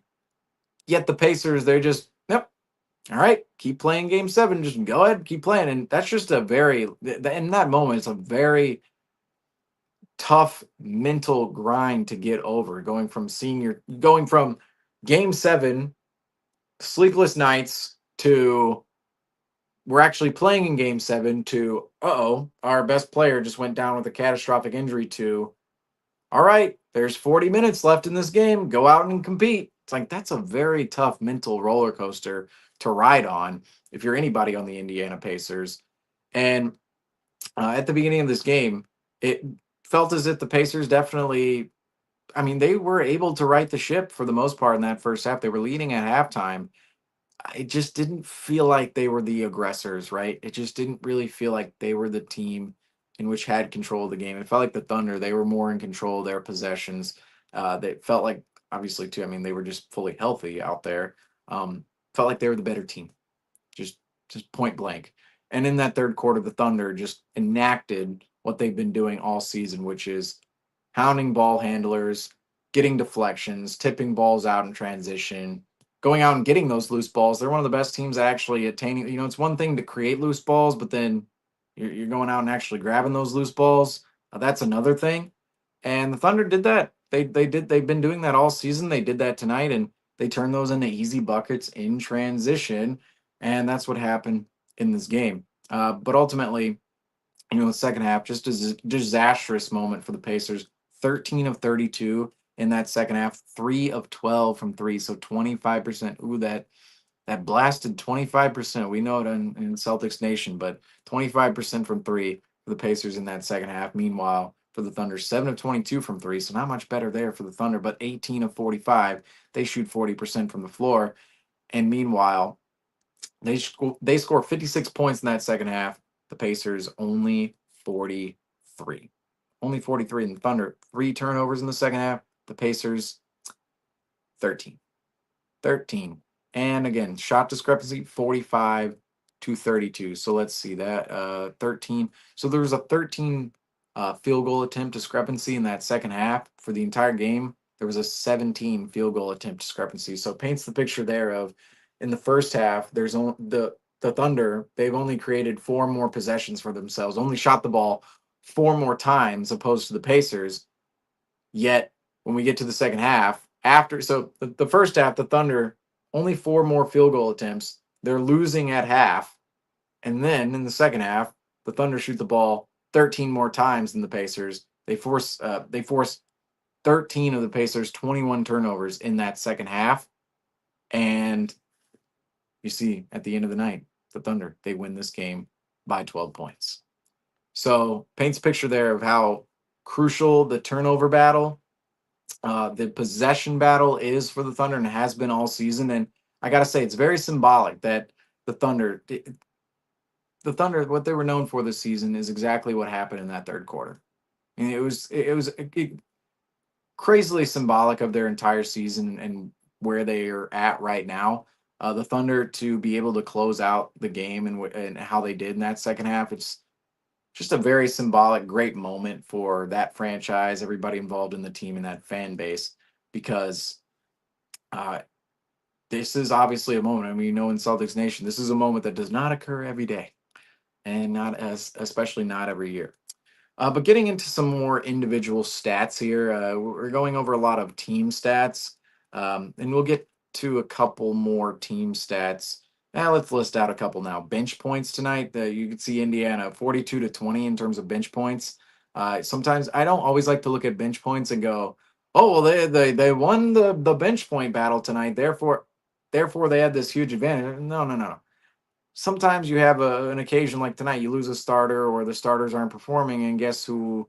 Like say with the Celtics, maybe Brown and Tatum they're not, but guess who's scoring the points? Oh, it's Peyton Pritchard right off the bench. I hate to keep bringing up the Celtics here, but ultimately the Pacers, a lot of contribution from their bench, and Rick Carlisle was just throwing out the kitchen sink. So the Pacers, a lot more bench points tonight. Talk about the turnover battle, but this is where in game one we didn't, not us, but the national media, right? They didn't talk about this enough. In game one, in the first half, the Pacers turned the ball over 19 times, which is still just an unbelievable number. 19 times in one half. And the first half of a game one of the NBA Finals, that's just, whew, that is rough. But amidst those 19 turnovers, right, for the Pacers only allowed 9 points off of turnovers in that first half of game one. So despite turning the ball over 19 times and giving the Thunder 19 extra possessions of their own, the Thunder only create 9 points off those opportunities. And that was a story in game one in my mind. That was a huge story because the Thunder are able to actually take advantage of creating all those turnovers and those and taking away all those Indiana possessions. I mean, they win that game by 20, 30 points. Instead, Indiana steals the game by 1 point at the end. Huge story in game one. Tonight, though, points off turnovers. So 21 turnovers for the Indiana Pacers tonight to 7 for the Thunder. You just look at that number. Okay, huge discrepancy there. I mean, you have two more touchdowns if you're the Pacers in terms of turnovers. But points off turnovers, 32 points off turnovers for the Thunder tonight. So 32 points off of 21 Indiana turnovers right there. 32 points. You're basically giving up those points to the Thunder. And for Indiana of their own, they had 10 points off turnovers. So a 22 points off turnover margin discrepancy. That's huge. When you lose a game by 12 points, you give up 32 points off turnovers. Theoretically, if you're not giving away those 32 points off of turnovers and creating those shots and opportunities for yourself, that's the margin here. Instead of 12, it's a lot thinner. It's a lot thinner for the Pacers. They could have even won this game. Who knows? But points in the paint tonight, 40 for the Thunder, 26 for the Pacers. Paints a little bit of the picture of how much easier it was to get inside the paint for the Thunder, actually create opportunities they wanted to, opposed to the Pacers, who, again, it just everything seemed to come hard for the Pacers tonight. Everything. And let's also talk about. I want to check the rebounding battle here before we actually get onto some individual numbers. I know we said we were going to get into some individual numbers here, but just wanted to read out a couple more team stats in that regard because I think that definitely matters. Talk about the points in the paint. Second chance points, 22-15 in favor of the Thunder. Fast break points, not a huge discrepancy, 9-7 for the Thunder tonight. But Andrew mentioned it earlier, 14 steals for the Thunder and 20 assists for the Thunder. I know that's not a crazy impressive number, but the Thunder have struggled at getting that assist number up and sharing the basketball in this series. And it could be, due to the fact Shea Gilgeous-Alexander. He's taking on a huge responsibility, a huge role. They want the ball in his hands more than anybody else's. And I would say the Thunder are a less collective offensive unit than the Pacers. Defensively is where they really get you. But offensively, they're less collective. And again, just not a jump shooting team. And they're not a team that's just going to spray it out and shoot threes all day. Yes, that's going to be involved in their offense, but they're not a team that relies on that heavily. So that assist number isn't always going to be gaudy and audacious, but 20 assists tonight, that's fairly solid in a game where, in game seven, where the Thunder, let's see, they shot 40. Sorry, that was in the second half. Definitely didn't shoot 40 times in the game, 40 times from three, maybe, but the Thunder shot 87 times tonight, 20 assists on, or I should say, the made shots. 35 makes for the Thunder tonight. So 20 assists on 35 makes. That's pretty good. That's over half of your makes assisted if you're the Thunder. And they've just been struggling, again, sharing the ball and getting that assist number up during the series. So to end game seven, to end the series off with a good assist number like that and a good assist percentage number, I will say, that's I don't want to say it's a. I was going to say a good sign for the Thunder moving forward, but hey, they're hoisting up the NBA.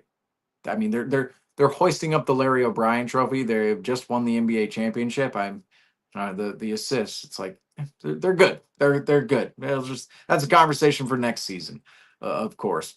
But let's go into some individual stats here tonight. How about we actually get to that point? I do want to mention though rebounding. Let's see, rebounding 45 rebounds for the Pacers, 40 for the Thunder. So Pacers did out rebound the Thunder tonight, however, only by 5, and it didn't really seem to matter in the field goal attempt discrepancy. Maybe a little bit, but not quite. And also offensive rebounding 12 for the Pacers tonight, and only 13 for the Thunder. So that offensive rebounds, that's where you really. Right. The Pacers, they out rebound the Thunder by 5 rebounds, yet the Thunder actually grab more offensive rebounds, where to me, the fruit is in the offensive rebound. Defensive rebounds are important because people never talk about them, but defensive rebounds, they're so important because they're the last step in a successful defensive possession. All right. They're just it's simple. You do everything right on the defensive end of the floor, whether it's at the point of attack, pressuring the ball, whatever the defensive game plan is, however a team is rotating against the action, you do everything right, and then the rebound, right? If you don't get the rebound, what everything you just did was for nothing. So defensive rebounding, don't get me wrong, very important out there, but offensive rebounding, that's when you're coming up with second chance points. That's when you're gaining extra possessions. The defensive rebounding, it's just about securing your own possessions, but offensive rebounding, that's about creating more possessions off of your possession. And OKC had more of those rebounds tonight, even though Indiana came away with more defensive rebounds. That being said, more defensive rebounds. Shouldn't that be expected when your opponent shoots 17 more times than you? Just saying. Just saying. 17 more attempts to actually come down with a defensive rebound. Finally, into the individual stats here tonight, starting with the Oklahoma City Thunder, the NBA champions, the 2025 NBA champions, those Oklahoma City Thunder, right? The 25 Thunder. Always be, oh, remember the 86 Celtics and the 96 Bulls? And how about the 2025 Oklahoma City Thunder? We're going to have to start saying that, the 25 Thunder. Going to feel a little weird, but 25 Thunder, that'll be said in time. Congratulations, Shea Gilgeous-Alexander played 40 minutes tonight, won Finals MVP. Not unexpected at all. Had himself a solid game, and I would say he had himself a good game. Shooting wise, pretty rough. 8 of 27, 2 of 12. Didn't really feel rough out there though, because it was really about the assist number for Shea Gilgeous-Alexander.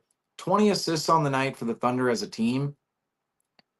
As for Shea, he comes up with 12 of those 20 assists. Shows a lot of his usage, just in general, of how often he has the ball in his hands. But 12 assists for Shea Gilgeous-Alexander tonight, only 1 turnover. And compare that to Game 6 when Shea turned the ball over 8 times and his assist to turnover ratio was awful. Tonight, 12 assists to 1 turnover. That assist to turnover ratio is the gold standard. I mean, the You can only get better by zero turnovers. I mean, that's it, and a couple more assists, maybe. Sure, I mean, however many more assists, infinite more assists, but 12-1. That's pretty good. And he made his way to the free throw line 12 times as well tonight. So 11 of 12 for Shea Gilgeous-Alexander. Just a tough shot. Um, I would say his attempts sometimes, I was going to say tough shot maker, 8 of 27 tonight. He is a tough shot maker, don't get me wrong, but just takes some tough shots out there. And you got to give him some credit for the shots he does take, but sometimes forces it. And this is the crazy part about this Oklahoma City Thunder team is there's another level to actually go to. Again, talking about with the jump shooting with this team and the youth that exists, Jalen Williams and Chet Holmgren. And Chet Holmgren, he did not play well in this series offensively whatsoever, but game 7, I mean, he showed up and showed out. 18 points tonight, 6 of 8. It's not as if we were looking at him as a huge offensive presence tonight, but he made his way to the free throw line 8 times, 5 of 8 from there. And part of this, part of the game too is some of the best players on the Thunder actually making their way to the free throw line. Jalen Williams there 6 times, Holmgren there 8 times, Shea Gilgeous-Alexander there 12 times, and they all made their way to the free throw line tonight. But Chet Holmgren 5 blocks, that's the stat. And I was listening to one of our I was game 5 post game Celtics Knicks, right?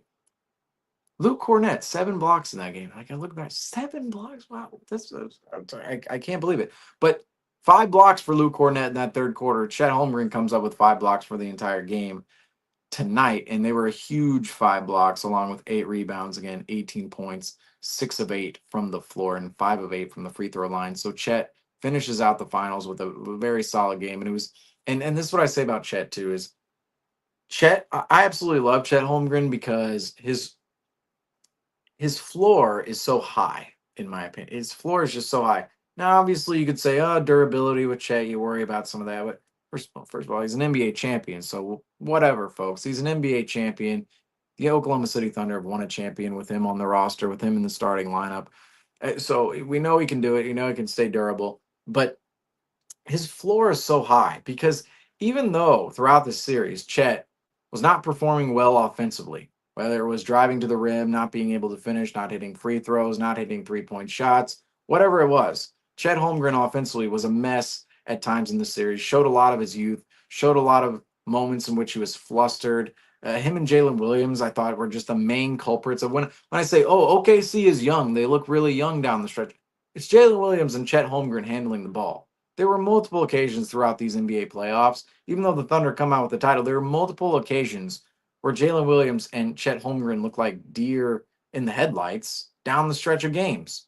They look like players who are flustered. They look like players who are rushed. They look like players who dribble their way into bad decisions, get caught in midair, don't know where to go, turn the ball over, take bad shots, create themselves bad angles. They're young guys, Jalen Williams and Chet Holmgren. They're 24 and under. I mean, this is, again, too, I want to say this about the Thunder. Second youngest team in the NBA on average right now. That's insanity. Typically, we see the champions come from the top tier of the age group in the NBA, like the highest average ages. That group, the Oklahoma City Thunder, they're second. They're the second youngest team in the NBA. Second youngest. Jalen Williams and Chet Holmgren, they're the epitome of that. They are both 24 and under. Jalen Williams just turned 24. Chet Holmgren, I believe he's 22, 23 years old. I'm going to check that here in a second. But both of those guys, they looked like young players during the NBA playoffs and throughout the series at times. And Chet is 23 years old. Okay, so Chet, 23 years old, just had a birthday in May. So happy birthday, Chet, there. Uh, but this Thunder team, very young, 77 Blazers. The only I if I'm not I don't have this stat in front of me, but I believe I heard it on the radio. The 77 Blazers, the only team in NBA Finals history, the only champion, right? The Bill Walton, the 77 Blazers, right? The Bill Walton Blazers. They are the youngest NBA champion ever. And meanwhile, this Oklahoma City Thunder team, they are now the second youngest champions ever. Might need to check that stat. believe I heard it on the radio. If it's not true, I apologize, everybody. I apologize in advance if it is true. There's a little bit of knowledge on NBA history and what the Thunder accomplished tonight with this youthful squad. But Jalen Williams and Chet Holmgren, and I was making a point on Chet Holmgren here. I got totally carried away and off tangent as typically do. Chet Holmgren's floor is so low because even though he has the offensive concerns in this series and looks like a young guy like Jalen Williams and went on to the whole young guy tangent, the Chet Holmgren's floor, he's always going to be valuable as a shot deterrer, a shot blocker, somebody who is an elite rim protector inside the paint. I mean, he is literally two Rudy Gobert levels of rim protection, Chet Holmgren. And that's why he has such a high floor. And that's why, to me, when he's not producing offensively, I don't worry about taking him off the floor because he's still going to have that confidence. He's still going to have that upside of producing offensively, even when he's in a slump, even when he's going through these playoffs and he's not producing at the level in which we're typically used to him producing at. Even during those moments, he's going to give you elite defensive play. And meanwhile, again, he has the upside to actually produce offensively during a slump. That's why Chet Holmgren's floor is so high. I mean, his floor, the only thing that could really slow Chet Holmgren down is something like we saw 2 years ago when he was dealing with a foot injury and missed his entire rookie season. That's the only thing. It's the durability with Chet Holmgren. Otherwise, elite defender, elite rim protector, owns the ability to become such a better offensive player than what he is right now. He's only 23 years old. That's the scary part in all this is the fact he's already becoming an elite face of the NBA on the defensive end of the floor, yet there's so much more potential for Chet Holmgren to achieve on the offensive end of the floor. That's that's part of what makes this Thunder team a little scary than winning the title so soon into a rebuild, retooling period into going back to the NBA finals in which they started essentially back I want to say in 2019, but let's face it, it really started back in 2020 after the bubble, after that one competitive season with Chris Paul. But Chet Holmgren, I absolutely love Chet Holmgren, and I got to say, I was a Chet guy out of Paulo Banchero. But Paulo we all talking about all these guys, Banchero, Chet Holmgren, Jabari Smith, all in the news lately. I shouldn't say all in the news, but all in the scope of Celtics Talk Weekly because saw Banchero in round one, talking about Jabari Smith earlier today. Now Chet Holmgren here. That 2022 draft, it's going to be legendary when all's said and done. Already becoming legendary, the second overall pick, already an NBA champion. But out of those three players, Banchero, Smith, Holmgren, I was a Holmgren guy, straight up. And it was for the versatility and what he could become, especially on the offensive end of the floor. But he already had the defensive floor, like I said. But the offensive end, there's certainly another level to reach for Chet Holmgren, and yet he's already an NBA champion, and he's already produced so much for this iteration of the Oklahoma City Thunder, and already comes out with a ring. I mean, mightily impressive. Jalen Williams as well. That 2022 draft class for the Oklahoma City Thunder, they secure Chet Holmgren with pick number 2, and then later on in the lottery at pick number 12, secured Jalen Williams, and that's number 2 and number 3 on your championship squad in 2025. I don't think anybody in the NBA could have predicted that back in 2022. We all knew the Thunder came out with a pretty good draft that year. They were pinpointed as a team that made that when that draft was all said and done, one of the winners was clearly the Oklahoma City Thunder. Yet we didn't think it was going to be to this extent. We didn't think it was going to be to the extent of winning the title 3 years later in 2025. I mean, in 2022, the Celtics are in the finals. We're not even thinking about the Thunder. I mean, the Thunder are a 19, 20-win team at that point in time. And yet 3 years later, the Thunder, in those 3 years, let's see, they grabbed the 10 seed, they go out in the play-in, they grab the 1 seed, go out in the second round to the Dallas Mavericks, who eventually make it to the NBA Finals. And then now they win the NBA Finals here in 2025. So quick progression to the top for OKC very much has everything to do with Jalen Williams and Chet Holmgren in the positions in which they are right now as young guys and coming through in which they and how they did as young guys during this playoff run. Jalen Williams, a huge 40-point performance in Game 5. All these have to be considered alongside Shea Gilgeous-Alexander, who the Finals MVP. We all know his story and his ability out there on the court. However, Jalen Williams tonight, 20 points himself, 7 of 20 from the floor. Hardenstein got the start tonight. I thought he played really well during his stints. Only 18 minutes tonight, but 9 rebounds, 7 points, 4 assists, and a steal as well. So I thought Isaiah Hardenstein, thought he was a player too that added some attitude to the. I shouldn't even say attitude, but the fierceness, right? They added some a fierce nature to the Thunder team down the stretch. I shouldn't say down the stretch. Forget that. Forget that. Uh, I was thinking down the stretch in the first half, like when there was one play where he just goes through contact and just it's one of those plays that you wonder how does an NBA player have the strength to basically he's being pulled forward by like he's getting fouled, yet he pulls himself out while his momentum's going this way, and he throws up a shot and it goes in. But Hardenstein, the whole conversation here is just he played. I thought he played well, very aggressive. Um, got after it on the boards, 6 defensive boards, 3 offensive boards for Isaiah Hardenstein tonight. And I think, there were a couple of players that I looked at tonight and went, that player really wants it. That player really wants it in Game 7. We talked about it a lot on the Pacers side.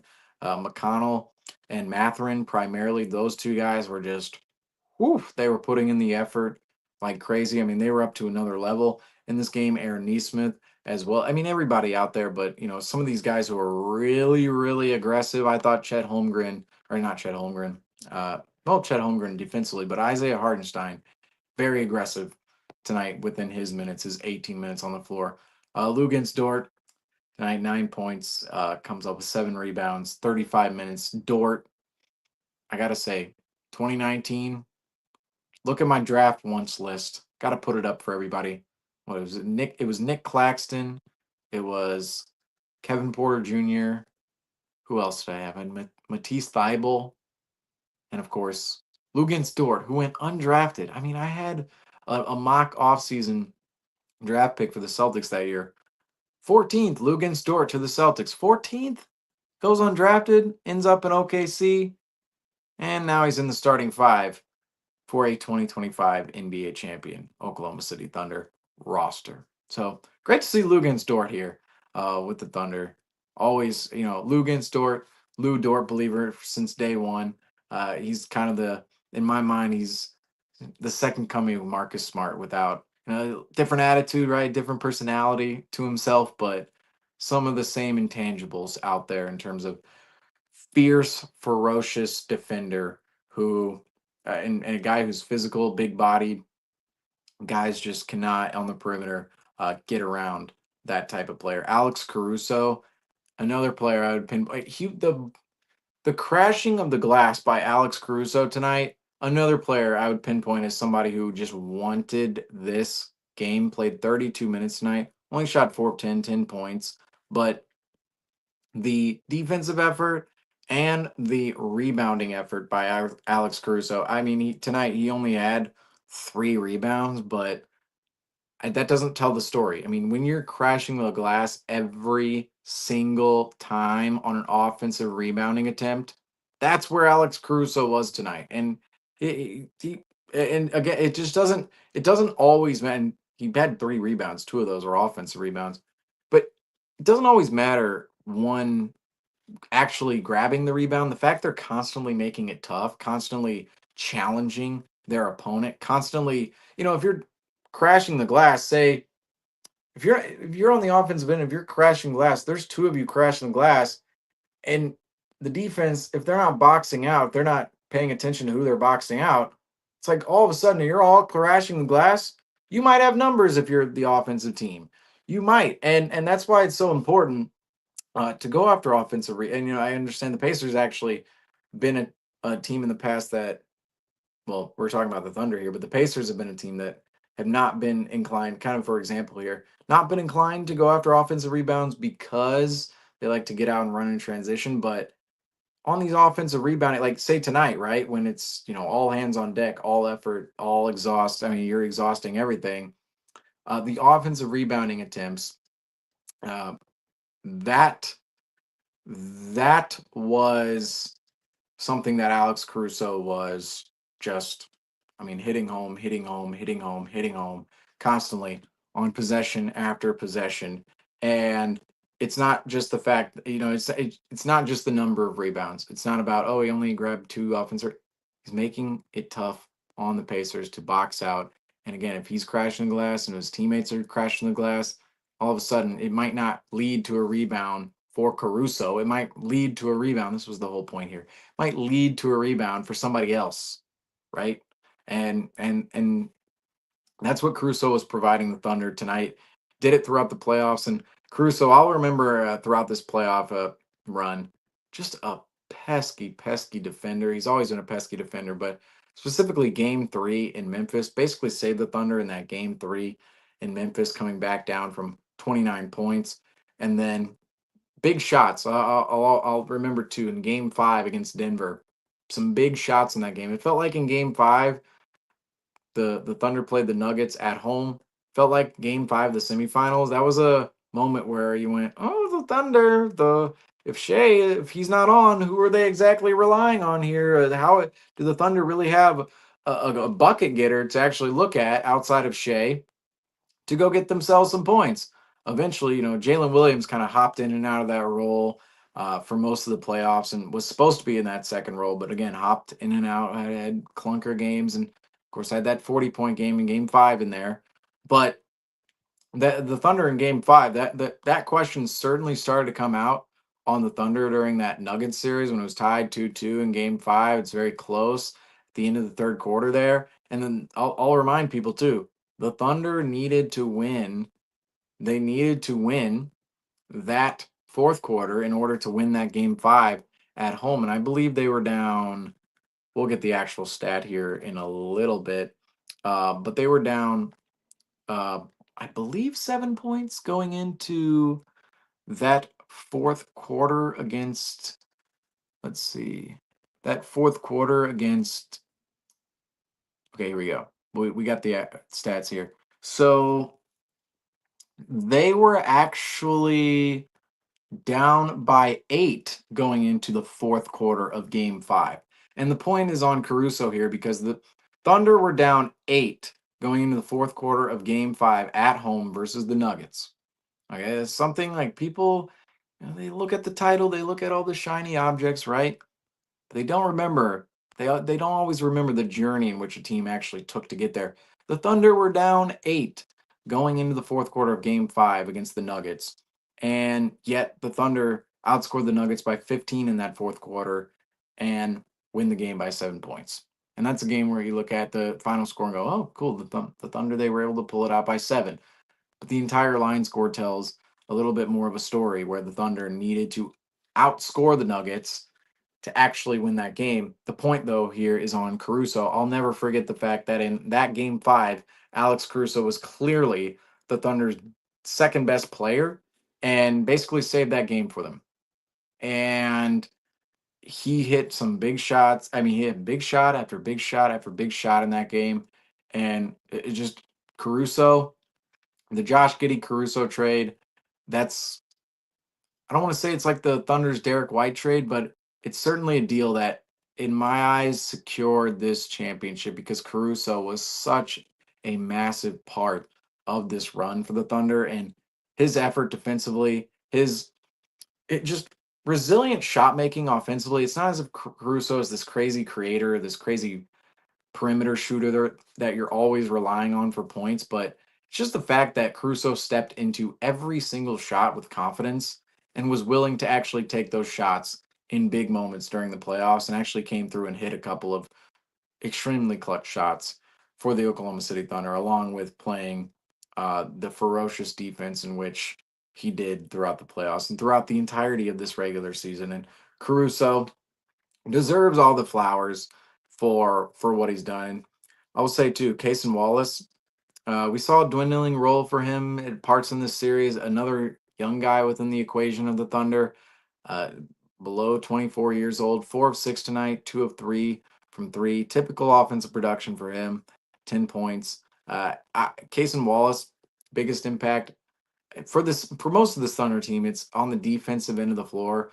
Wallace, Caruso, Dort, those three guards right there, those are all defensive guards you just have in your backcourt, and none of them are actually your MVP and Shea Gilgeous-Alexander. But those three guards, just defensive hound dogs. Cason Wallace, that's his primary. That's his primary calling card. And I thought, an advantage of the Thunder in this series was just the fact the Thunder, they had young legs. I mean, there were a lot of moments I felt in there where specifically I look at a guy like Casey Wallace and it just felt like he had more of that quick twitch energy to himself, right? A little bit more, um, how you say, a little more of that young guy spirit, a little more, he's a little more spry out there, right? Cason Wallace. And you go down the list, Kenrich Williams randomly plays 4 minutes tonight. NBA champion now, Kenrich Williams, a good veteran locker room guy, can come in and play some minutes, but certainly deserved. Former Pelican and Kenrich Williams, been in the league. I mean, I believe an undrafted guy. I remember when the Celtics were working him out back in what, 2018, 2017, but undrafted out of TCU, ends up with the Pelicans, carves himself out a rotation spot there, eventually moved to the Thunder, and now he's an NBA champion. Not a huge minutes uh, receiver for the Thunder, but can always come in a couple of good minutes here and there, and just again more of a locker room bench veteran presence for this Thunder team. But congratulations to Kendrick Williams, NBA champion tonight. Aaron Wiggins, only 12 minutes, but some big, big moments in this series. Particularly, if I'm not mistaken, I believe game two might have been the Aaron Wiggins game. I'd have to go back and check that. But Aaron Wiggins in this series didn't. He's one of those players that, in my mind, can steal a game. Right, where you're not looking at him as maybe consistent bench guy, and you're not looking to rely on him heavily all the time for minutes. He does play a good amount of minutes in general within the rotation, but during these finals, the last 4 games, right? Or sorry, let's actually count 5 games. Okay, so last 5 games, including tonight. So tonight's game, Aaron Wiggins plays, and we're gonna, create a little story here. Aaron Wiggins plays tonight 12 minutes. 12 minutes, and he shoots, he shot 0 of 1. So he only took one shot tonight in 12 minutes, Aaron Wiggins did. Well, how about check the series stats? 1 of 4 in game 6, only 17:53 played, 4 of 10 in game 5, 22:25 played, 0 of 3 in game 4 in only 8 minutes played, 0 of 2 in game 3, he only played 9:39. However, in game 2, played 20 minutes and 32 seconds, 6 of 11 from the floor, 5 of 8 from 3, scored 18 points. So that's where the depth comes into play for a team like the Thunder, where Aaron Wiggins basically doesn't do anything all series. And since we read his entire game log for literally the entire series, how about let's go all the way back to game 1? He was 1 of 2 and 0 of 1 in 9:25. So basically didn't do anything offensively throughout the series.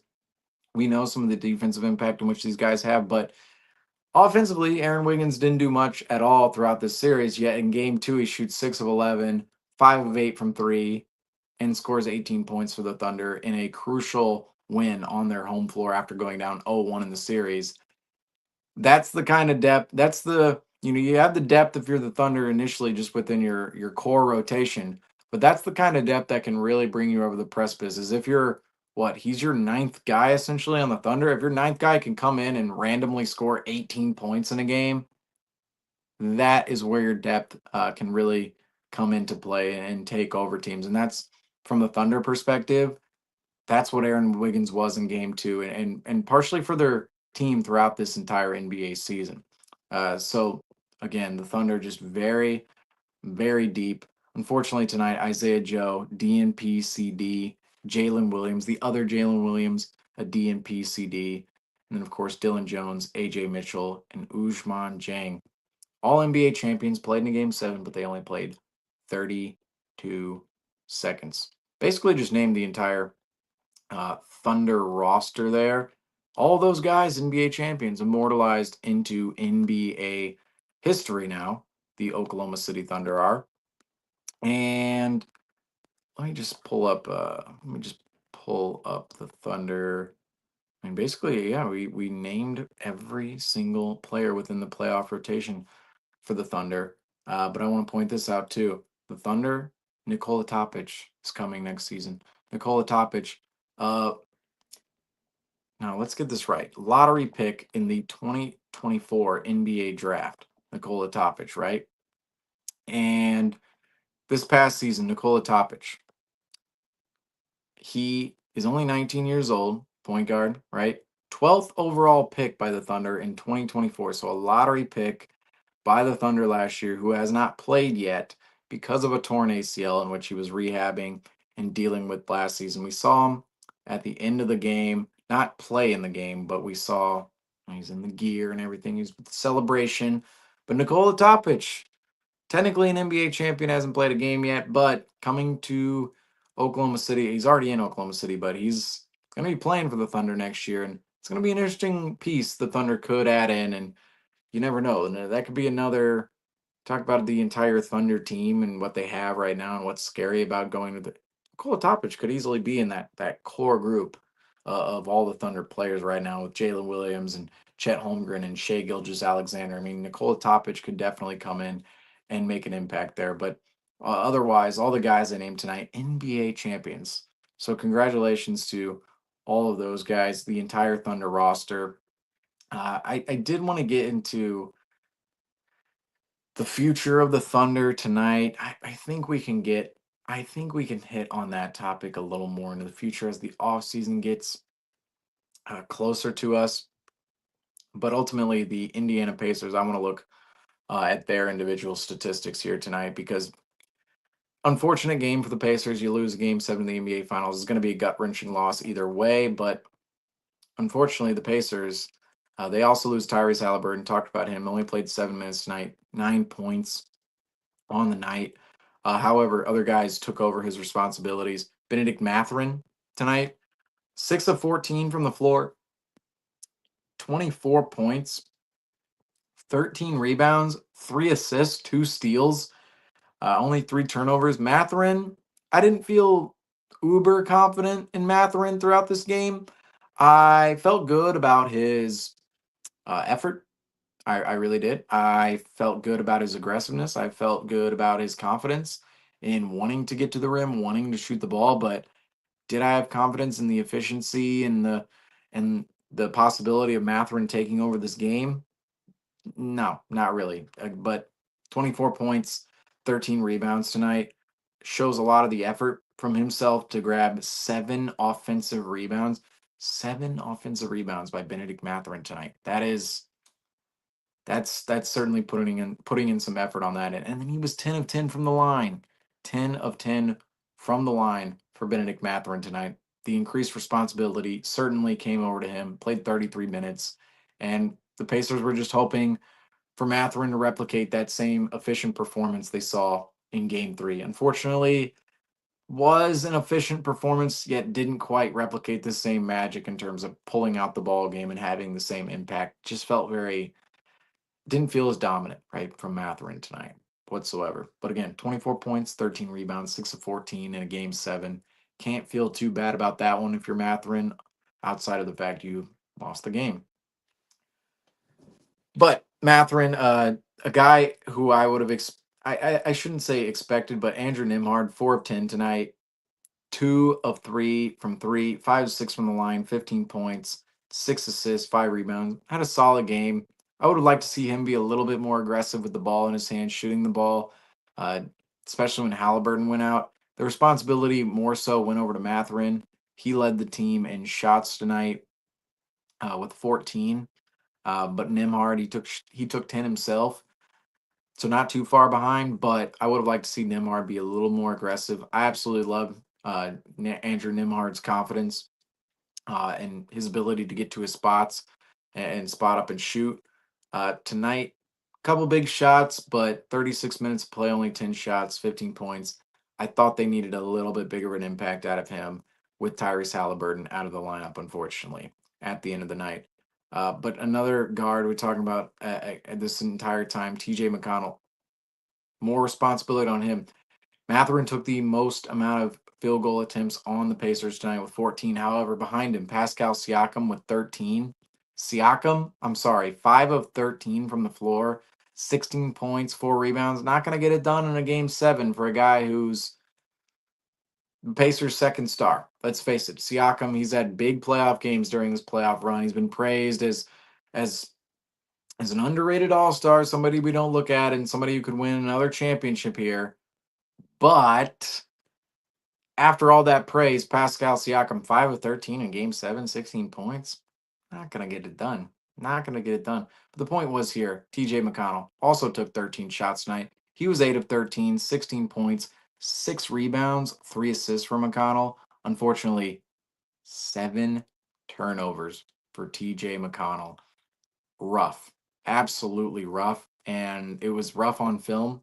You don't even need to look at the number. You could just watch the game and realize how many times McConnell was swarmed at half court and given the ball up. And yes, it's his fault, but there was a great deal in Oklahoma City's defense making that happen against McConnell. And McConnell, for large swaths of this game, played 28 minutes tonight, a little bit more than he's probably used to. Well, I shouldn't say. I mean, it can't be that. Let's go look at McConnell's game log.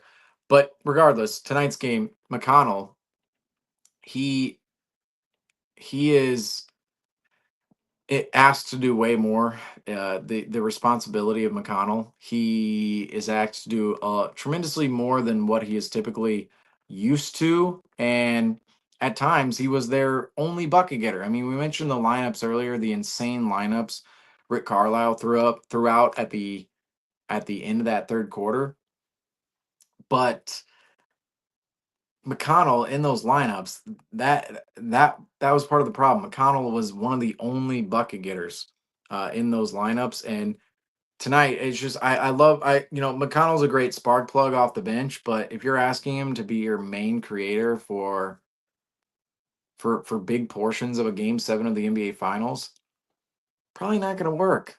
Okay, just saying. Like that was when we saw, I was like, McConnell, it's like, really? Are we really gonna do this? I mean, and it was one of those kid, he really overcome the underdog story.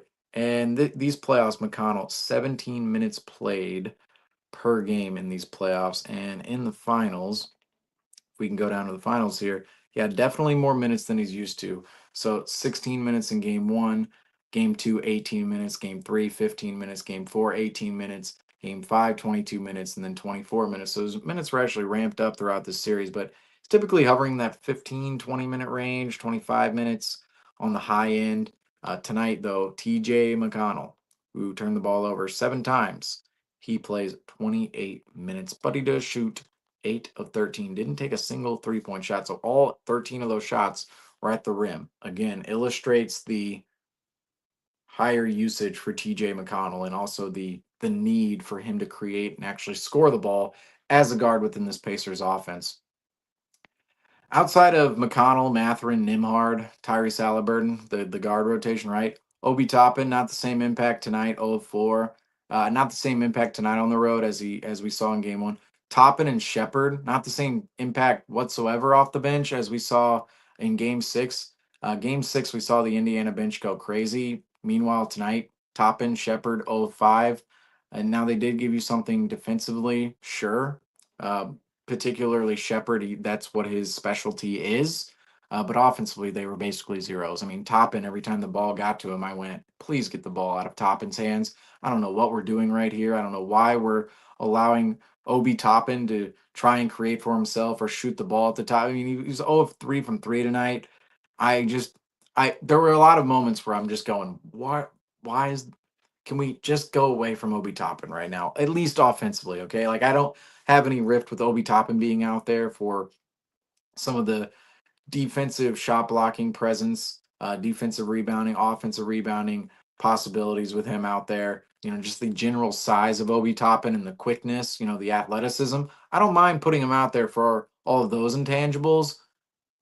But when you are putting the ball in his hands offensively, which I know the Pacers weren't intentionally doing tonight, it just happens. It falls that way every now and then on each possession. It was not they were not efficient possessions with Obi Toppin. And it was not a sight any Pacer fan wanted to see. That covers Obi Toppin and Ben Shepherd, and talked about McConnell, or not McConnell. We did talk about McConnell, but Siakam and Turner, the front court. And let's just talk about the front court in general. Tony Bradley, Thomas Bryant, that is a kitchen sink. Throw anything out there.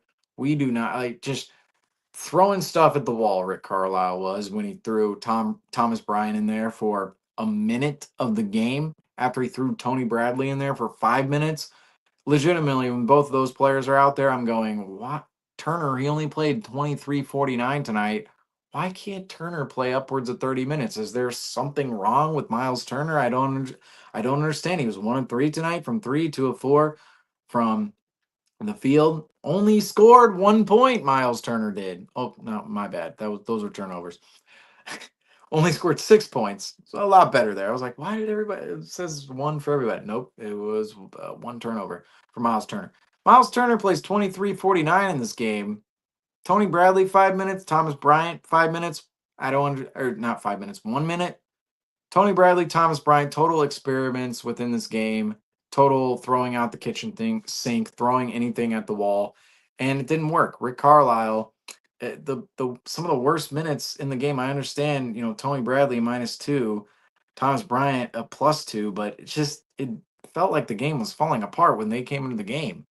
At least the third quarter when they went Tony Bradley to Thomas Bryant. That that was a little questionable. It's like, why aren't we bringing in Miles Turner into this spot? I don't really understand. But Miles Turner not going to get it done, just as Siakam not going to get it done. I mean, come on, 2 of 4 tonight for Miles Turner, 6 points. Not going to get it done for Miles Turner. I wonder if there's some sort of ailment. I felt like at points in the series, he wasn't as aggressive as I thought he could have been, as we saw in that Eastern Conference Finals series and throughout the playoffs. But this is I don't want to say a tough matchup, but when OKC goes small, that's when Miles Turner could be played off the floor a little bit for the Pacers. And of course, you have vice versa. If you're the Thunder, you kind of have Isaiah Hardenstein, and that was a whole thing in this series. Who's starting, Isaiah Hardenstein or Casey Wallace? And the Thunder, they won out with small ball, but they also did their fair share of going big as well. And then our last guy, unfortunately, Johnny Furphy. First of all, Johnny Furphy, 32 seconds tonight. Congrats to him playing a game 7. But our last guy, former Celtic, Aaron Nesmith. Watching Aaron Nesmith out there, it's like I'm a proud Celtic dad watching a former Celtic young player out there in the NBA, out on the NBA landscape, and trying to win a ring with his new squad, and not his new squad, but his now is the tenured squad, and he's now tenured with the Pacers. But Aaron Nesmith, 1 of 5 tonight, 1 of 3, fouled out, super aggressive defensively. Aaron Nesmith was in this game, but only 3 points. That's a far cry from that game 1 performance at MSG where he hit 6 3-point shots in a row at the end of the fourth quarter to propel that Pacers comeback in game 1, in which eventually a lot of people will point to that game 1 in the Eastern Conference Finals and say that's what led the Pacers to the finals. I mean, it felt like the Knicks coughing up that game the way they did. They were just never coming back in the series. But Aaron Nesmith, 6 3-pointers in a row at the end of the fourth quarter in that game. A far cry tonight from that. Only 3 points, 1 of 5. You don't expect Nesmith to do that every single night, and you don't expect Aaron Nesmith to do something crazily unprecedented as that performance was. Like, that was a big outlier, don't get me wrong, but only 3 points tonight for Aaron Nesmith on some pretty open shots. It's an unfortunate end to his playoff run, especially fouling out there at the end. But I don't mind him fouling out because to me that meant he was being super aggressive on the defensive end of the floor, and that's what the entire Pacers team at a certain point when the game was getting out of hand, just everybody was aggressive, defense, blitzing, doubling, and at the end of the night, I'll say the Pacers. I love the effort they put in, but they just didn't have the horses to run with the Thunder. They just simply didn't have the horses to run with the Oklahoma City Thunder, who are our 2025 NBA champions. And I usually have a bulleted list in front of me, right? Where I'm just going and hitting on every topic and saying whatever, blah blah blah. Tonight I don't have a bulleted list, so I don't have any more notes. So I don't have any notes to skim through necessarily, other than the box score and generally what is the brain feeling here tonight. What do we went through pretty well every single individual on the floor tonight for game 7. At the end of this, I wanted to talk a little bit about the team's futures a little bit.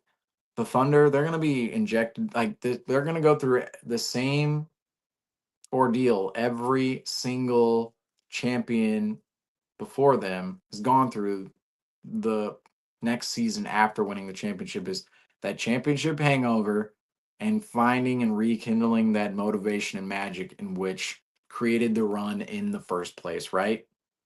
And unfortunately, for the OKC Thunder, the last what 6 champions. So we have the Raptors. They didn't go back to back. We have Raptors, Lakers, Bucks, Warriors, Nuggets, Celtics. The last 6 champions, right? The last 6 champions have not gone back to back. So the history right now, not great for OKC. A lot of things change. I understand in the moment. It's great. It's great to get wrapped up and go, oh, this all-time great team, and they're gonna be the next dynasty. And they could be, okay. It's a very young team. It's a very young team. I mean, Jalen Williams, Chet Holmgren, Shea Gilgeous-Alexander, specifically Jalen Williams, Chet Holmgren, they're super young. Shea is still pretty young into his prime. Those 3 guys, talk about the face of the we've been talking about the face of the NBA all season long. The face of the NBA, although as we see here, will always be the logo in Jerry West, of course. We see on this hat, Jerry West right here. And shout out to the St. Louis Hawks as well. Oh, St. Louis Hawks reference in here. Gotta bring them up for no reason whatsoever, other than I just saw this hat sitting over here and talking about the face of the NBA and the fact Jerry West. I'm like, oh, the logo. It's like Jerry West. He's sitting over there, right? But the face of the NBA, we've talked about it all season long of who's going to take that title. Well, Shea Gilgeous-Alexander, Finals MVP, MVP of the league, just won the title. Kind of in a big three with Jalen Williams and Chet Holmgren, a homegrown a big three that's gonna stay together here for a little bit before the Thunder. I believe they're going to retain Holmgren, Shea Gilgeous-Alexander, and Jalen Williams. They're going to pay all 3 of those guys. The thing is, when it comes to teams falling apart, right? It's about the rest of the roster. Yes, you can pay your top guys. Always own the ability to pay your top guys, but when those guys make their dough, how do you fill out the rest of the roster? Because the Thunder right now, they have the luxury of the fact, I mean, we can actually, let's get into this. Um, the Thunder next season, I mean, they could be, again, they could be the next forming of a dynasty because of the fact the Thunder, they're so young and they're in a situation where they still own a lot of assets from just in general making good moves over the years, but the Paul George trade as well. But right now for the Thunder, okay, let's go through this. You have Shea, $38.3 million next year. Okay, we understand he's probably going to receive a Supermax extension. I believe he's extension eligible after next season, if I'm not mistaken. So after next season, he's going to be kicked up into the 50, 60, $70 million range. So it'll be 38.3 and then 40.8, which is pretty good for the MVP, I will say, when other guys are going to be making 50, 60 Like Kevin Durant, the Rockets just traded for Kevin Durant. He'll be making 54 next season. And you're saying, well, Shea Gilgeous-Alexander, he's better than Kevin Durant right now. He's making $13 million less than KD next year. So that's a pretty good deal for the MVP, $38.3 million, and then 40.8 on top of that. And then you're probably going to pay Shea Gilgeous-Alexander later on down the line that Supermax extension, in which will be upwards of 50, 60, $70 million going into the 2030s. So that's when the Thunder, they're going to have to bite the bullet there a little bit. But it's all well worth it considering they just won the title tonight. And I'm sure Shea Gilgeous-Alexander, if they end up signing him to that contract extension, there's a reason. It means he's good. It means I'm just saying, won the MVP. It means he's in the right spot. But even somebody like, going down the list, the reason as to why the Thunder winning this title, when one says dynasty, they're really looking at a window of the next 2 seasons, basically. Let's see. Yeah, basically 2 seasons, because the two guys you're looking at right now where you're going, yep, they're going to make bango bucks in 26, 27, and you're going to have to find out how to pay some of these other guys. Jalen Williams and Chet Holmgren. And Chet Holmgren, $13.7 million next year. Meanwhile, Jalen Williams, this is the biggest bargain deal in the NBA, arguably. And again, that's why the young guys, the big bargains out there. Wow. $6.6 million for Jalen Williams next year. 6.6. So Jalen Williams making less than Peyton Pritchard. Wow. Jalen Williams. I mean, that's the young guy's salary. Still not to his I don't want to say his first NBA contract because he's obviously already on a contract, but his first real NBA contract, right? Jalen Williams, where he's making beyond 10 plus million, 20, 30. He's going to be making 40 plus $1 million. 26, 27, both Holmgren and Jalen Williams, they go from making a combined, what, 19, $20 million in that range to both guys are likely going to be making 40 plus $1 million. That's where it becomes extremely hard. You go from literally Holmgren and Jalen Williams making $20 million combined to them then making $80 million combined the next season in 26, 27. And that's why right now, if we're really looking at this Thunder title window, I'm saying it's 24, 25 and 25, 26, because 26, 27, you're paying Shea $40 million. You're likely going to pay Holmgren $40 million, and you're likely going to pay Jalen Williams $40 million. Three players are going to be making $40 million in 26, 27. That's not to say the Thunder can't fill out the rest of their roster and they can't win another title. We've seen the Warriors. I mean, that's an unprecedented circumstance. Shouldn't even compare. But we've seen teams retool and get back to that point in relatively short amounts of time in NBA history before. Former dynasties out there. But $40 million to those three players, it's not a death sentence, but it just makes it a lot harder. And the depth is not going to be there because Isaiah Hardenstein, he has a $28.5 million player option in 26, 27. Is he going to pick that up? All of a sudden, you have 40 million wrapped up in Shea, 40 million wrapped up in Holmgren, 40 million wrapped up in Jalen Williams. And then are you going to have 28? I'm going to go and $28.5 million for Isaiah Hardenstein in 26, 27. He might pick that up. All right. He might pick that up.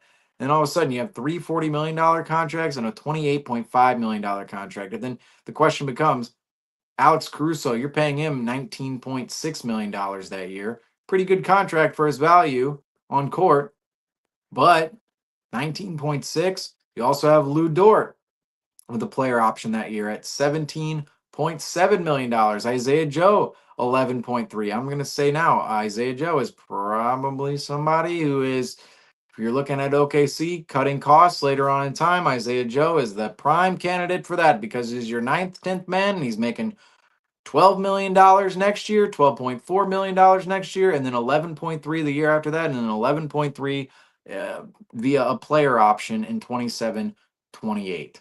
So you go down the list. We're mentally planning ahead for 26, 27 because next year you can run it back with essentially the same roster, and it's only going to be you don't have any real you don't the Thunder they don't have any real free agents. All their free agents are the two-way guys essentially, and this team is about $13 million more, which I don't have. Let's see, do I have one of these off-season sheets? Is this is this an off-season sheet? I don't know. I'm trying to find the off-season numbers here. Let's see. These, I don't think these are going to do me any good. Celtics. Well, regardless, we can look the number up. Um, but OKC, they're only going to be $13 million more expensive next year if you really look at their team. And they can run that back. They might have a couple of cost cutting moves here and there around the fringes. Again, a guy like Isaiah Joe, I'm sure they would love to keep him for the depth, but guy like him, he's making $12 million. He's essentially their ninth man, essentially their 10th man. Got a DNPCD in game 7.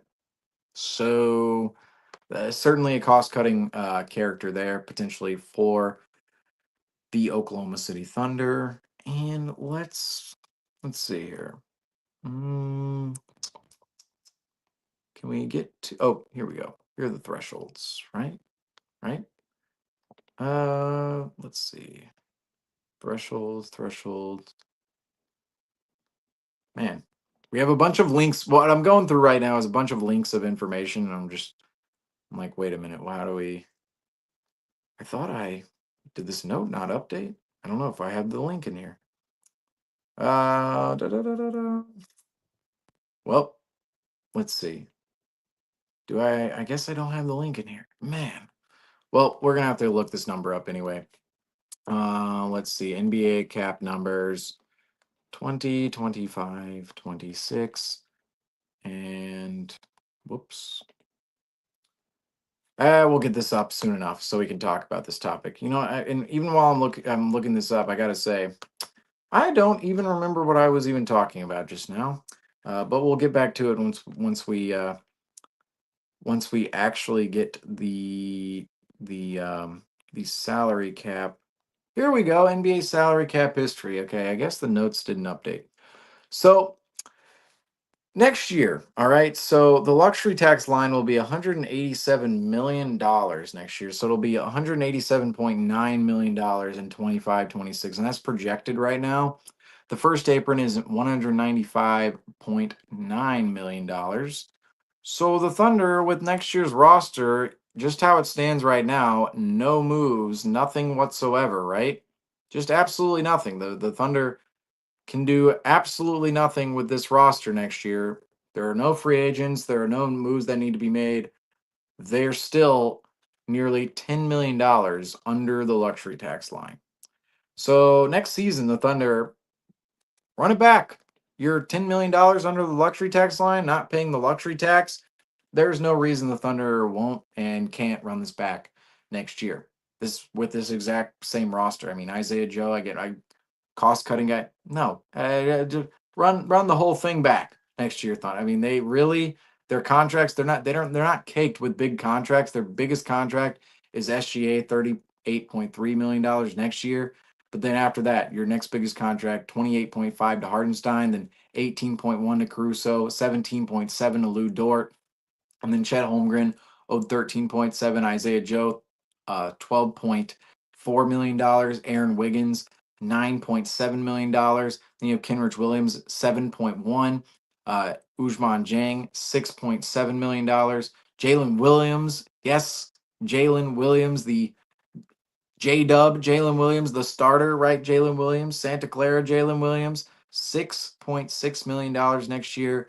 And then you have 5.8 going to Case and Wallace. No, they're just crazy bargain deal. $11 million caked up into basically two starters there. And Case and Wallace, starter flip flop off the bench. Nikola Topic hasn't even played yet, still 19 years old, $5.2 million next year. And then AJ Mitchell, $3 million. Dylan Jones, 2.8. And then the other Jalen Williams, $2.2 million on that minimum down there. But that's who your roster is next season if you're the Thunder. And you might as well run it back because you're making the luxury tax line is $10 million away from where they're at. They're at 177. The luxury tax line is up at 187. There's no reason as to why the Thunder can't run this back. However, that's the whole point of this conversation is what does the window of contention look like for the Thunder, and can they go back to back, and how long can this run last? Because in my mind, 25, 26, the Thunder can go back to back. They can re-pursue a title. They're going to have the same roster. They should be even better next year. Cason Wallace, Chet Holmgren, Jalen Williams, those three young guys should be better next season. Those are three of their top 7 minutes. I mean, well, 6 minutes getters in the final. You want to say 7, 8, 9 man rotation, whatever. But three young guys who are going to get better next season, okay, with a roster that's going to be essentially ran back from where it is right now. But 26, 27, that's when it gets dicey. Chet Holmgren and Jalen Williams, they're both going to be making upwards of potentially $40 million that season. And on top of that, you're paying Kenrich Williams 7.1 million that year. Cason Wallace, still on a good deal, 7.4, but Toppich 5.4, Dylan Jones 2.8. They get off of $3 million of AJ Mitchell money, great, and 6.7 dollars of Ujman Jang money in 26-27, great there as well. But everybody else, you're still paying. You're still paying Aaron Wiggins $8.8 million. His is a descending deal. Good for the Thunder for sure. Um, Talked about that a little bit earlier. We talked about that with Cam Johnson. We talked about that with Dylan Brooks. But Aaron Wiggins, another descending contract in the NBA. Always great for a team to have a contract that's cutting money in the future because you don't have to worry about cutting money. But Aaron Wiggins, you save a little bit of money off of his contract going into 26, 27. But Isaiah Joe, another descending deal, you save $1 million there. Lou Dort, don't save any money there. You're adding money with Caruso, who's going to be at 19.6. He goes up about 1.5 million. And then Isaiah Hartenstein, $28.5 million there at the top, along with Shea Gilgeous-Alexander, who's going to be making 40.8. 26, 27. I'm telling everybody right now, there are going to be some major cost cutting moves with the Thunder that year because they're going to have to make decisions on guys like Lou Dort, Alex Caruso, Isaiah Hartenstein primarily, even Isaiah Joe, Aaron Wiggins. They're going to be in the conversation. Kenrich Williams. Those three guys primarily, Isaiah Joe, Aaron Wiggins, Kenrich Williams, that year, 2 seasons from now, could look a little bit better against the cap number, certainly so. But those three guys, I mean, they're down there at the ninth, 10th, 11th man spot in the rotation.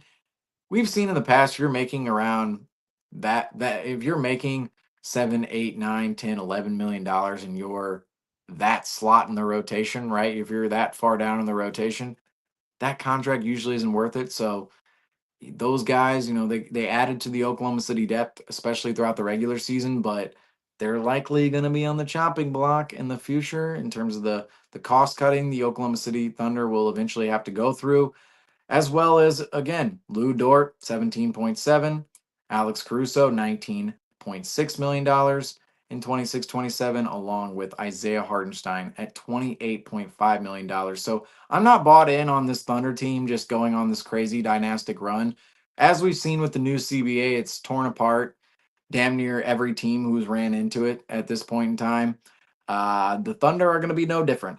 I'm sorry, the Thunder have they've created themselves a Goldilocks situation in the season in which they just finished, right, winning a title in 2025 here, but also next season in 25-26, the title, the West, the East, still very much up in the air. The Thunder, they're going to be coming in as defending champions, a team that's been there before.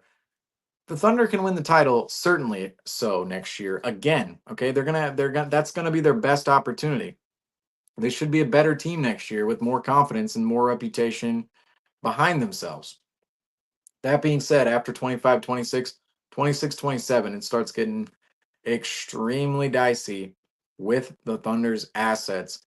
And I'm not convinced that by 26, 27, the Thunder will look anything like the same team or have anywhere near the same depth with guys such as Jalen Williams and Chet Holmgren making potentially over $40 million that season. And I'll put this into perspective again, too.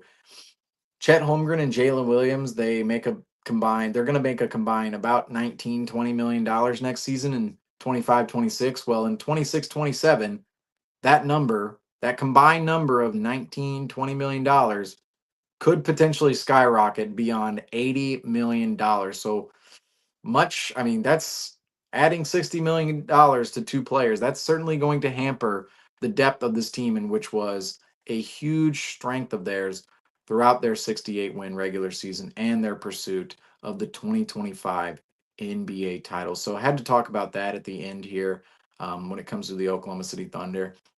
Could talk about the Pacers a little bit more here, but the Pacers, in my mind, um, they are their direction is very. I would say the Pacers' direction is very unclear to me because of Halliburton's injury. I thought in the offseason maybe there was a chance Matherin, Nimhard, McConnell, one of those guys, they're moved for even Shepard, they're moved for another wing because if you look at the Pacers, they're very heavily guard oriented. I could use another wing. I would say their big man rotation is all right, but be nice to have another. I mean, like Toppin is a big wing. He's a wing, but he's also a big. He kind of works in both positions depending on how you want to play him. He's either a big wing or a little smaller of a big.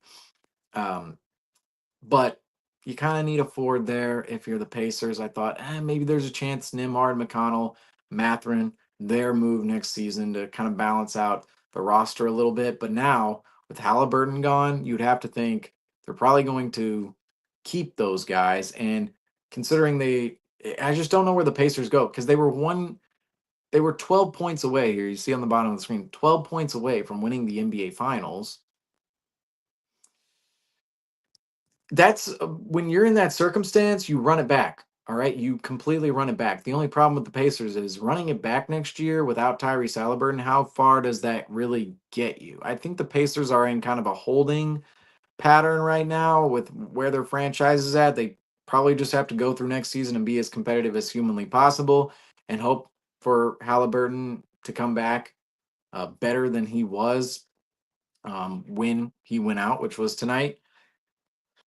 It's the Pacers. I mean, this is just one of the worst nights in their franchise's history. I mean, the pinnacle of what it could be, right? It could have been a crowning moment. The Pacers finally win the title and do it in unbelievable, incredible fashion as underdogs. Yet, at the end of the night, they lose game 7 of the 2025 NBA Finals and now see Tyrese Halliburton potentially sidelined for an entire NBA season in 25-26, along with Damian Lillard and Jason Tatum, Tyrese Halliburton, all three of them with Achilles tears. Just a rough night for the Pacers, and I just don't know exactly where they go from here. I I guess they're just competitive next season, but where the pace I that is that's the only thing they can do. It's like what kind of changes though? I just don't. The Pacers, they were in a run it back state, yet now Halliburton's gone. Some of the guys they could use to upgrade certain positions they likely need next year, but how competitive are they going to be? Probably going to the Pacers are probably going to be a little conservative this offseason. I think they're going to stand pat. We're going to see the Pacers go into next season with the team in which they rolled out in game 7 tonight. I would say that's probably the roadmap for the Indiana Pacers going ahead into the future. So for these two finals teams, next season you have the Thunder competing for the title again, the Pacers probably not competing for the title without Tyrese Halliburton, unfortunately. And then by 26, 27, maybe the fates completely change. The Thunder might be out of the picture at that point because of how much money they're supposed to be paying Jalen Williams and Chet Holmgren by that point. And meanwhile, Tyrese Halliburton, Tatum, they come back into the picture in the East, and maybe the Celtics and Pacers. They're back in the 2027 Eastern Conference Finals. I don't know. Maybe I'm getting too carried away with myself here on that last little tidbit there. I don't know. Maybe that's some wishful thinking, but hey, it would be great to see happen. But anyway, at the end of the night, we see here the Oklahoma City Thunder, your 2025 NBA champions. And I got to say, although Although we cover the Celtics here on Celtics Talk Weekly on CTW, it's just I love the NBA. All right, I absolutely love everything about the NBA, the craft, the aesthetic, the camaraderie, everything about the NBA just hits at my core. And I love covering NBA history. I gotta say, I absolutely love covering NBA history. And tonight we saw that uh, with the Oklahoma City Thunder taking home the 2025 NBA title. I'm always going to be appreciative of covering these moments and talking to the viewership here about these moments because the NBA just it's a constant, ever growing, ever changing news cycle and landscape. And I just look back at 2016 and I think I was not thinking in 2016 during games 5, 6, and 7 how historic that NBA Finals series would become, how historic that comeback by Cleveland and LeBron James and Kyrie Irving, Kevin Love, Iman Shumpert, J.R. Smith, Tristan Thompson, Richard Jefferson, all those guys. I didn't realize how historic that 2016 Cavs team and that game 7 and that NBA Finals series would become until 9 years later. We haven't been to a game 7 of the NBA Finals until tonight. And you look back, and those are just some really legendary moments that in the moment I didn't see it that way or I didn't appreciate it in that way. But since that back half of the 2010s, I feel as if much more appreciative of NBA history and history in general. And this tonight, this result, an unfortunate result at the beginning of the game with Tyrese Halliburton, a fortunate result for the Thunder at the end, winning the NBA title. It's NBA history, which we're covering here tonight on Celtics Talk Weekly. And the Oklahoma City Thunder, they grabbed that NBA history by securing the 2025 NBA championship and the Larry O'Brien Trophy. Great. I gotta say, any team. I know I'm very appreciative of just covering any final series, any playoff series, any team out there. Well, even though it's not the Celtics, it's NBA history. I'm a hoop junkie, and I gotta say, I was very happy that we even got to a game 7 and got to witness such a day, and especially just looking at the entire day. Kevin Durant traded to the Rockets. Unfortunately, Tyrese Halliburton going down the way he did, not great at all. But then the Oklahoma City Thunder coming out and winning game 7 and just game 7 happening. The Pacers competing in game 7, even without Halliburton, that deserves a ton of praise. The competition level of the Pacers was just out of this world tonight. And that's what you love that's what I just love to see in sports, period, is just guys competing and guys giving their all to attain a win in any capacity. Could be regular season, could be preseason, could be game 7 of the NBA Finals.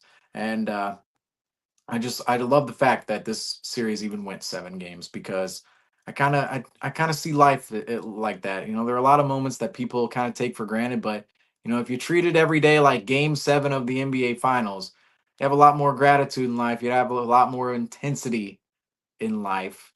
You can get a lot more work done as well. So today, I'm glad we saw game 7 of the NBA Finals for the first time in 9 years. And congratulations to the Oklahoma City Thunder on securing the 2025 NBA title.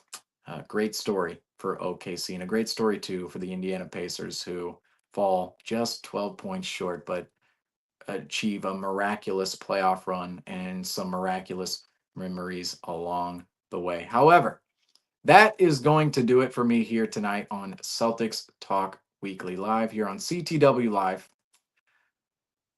Long show, long post game show here, but got to do it for Game 7 of the NBA Finals. Had to do it for Game 7, of course. However, that is going to do it for me here tonight on the CTW post game show. I'm guessing the music's playing right now. Let's see. Is the music playing? I don't know if the music is playing. We have some technical difficulties with the music playing every now and then here. It says the music is playing. Wait a minute. Let's try to toggle this. I might be talking over the music right now. Who knows? I might be completely talking over the music as we speak. I'm not exactly sure. We need our audio guy here, Franco. Where's Franco? He's gotta take care of this audio. He's always, Franco always has the precision within the audio, right? He slides the thing back and forth based on where we are within the program and what we're doing and how it should be presented and whatnot. But right now it looks like we're having a little bit of an issue at the end of the stream. Maybe now it's a good thing it's at the end of the stream and not, halfway through the stream. I'm trying to close out here. But let's see if let's check this on the YouTube channel here, because I cannot get a word on the audio right now of if our closing song is actually playing. Good way to, let's see, is our audio playing? Hey, it's been playing this whole time. I've looked like an idiot this whole time. How about that? We got a blooper to end the NBA season, right? I'm sitting here trying to figure out the audio. It's playing the whole time, folks. It's been playing the whole time. But anyway, hey, that's our rock music. Come on, I hope everybody loves it. I'm sure you've been listening to it for the past 5 minutes while we've been fumbling around with the audio here behind the scenes. But however, that is going to do it for us here on CTW Live. The 2024-25 NBA season is officially concluded with the Oklahoma City Thunder taking home the 2025 NBA title, the Larry O'Brien Trophy. Shai Gilgeous-Alexander coming away with the 2025 NBA Finals MVP. That was on the line tonight. Covered a lot of great NBA topics today. However, that is going to do it for us here tonight on CTW Live. I'm your host, Seamus Zarlingo, and as I always say, thank you all for watching. And go Celtics, go basketball, and God bless America. I will see you all in the offseason.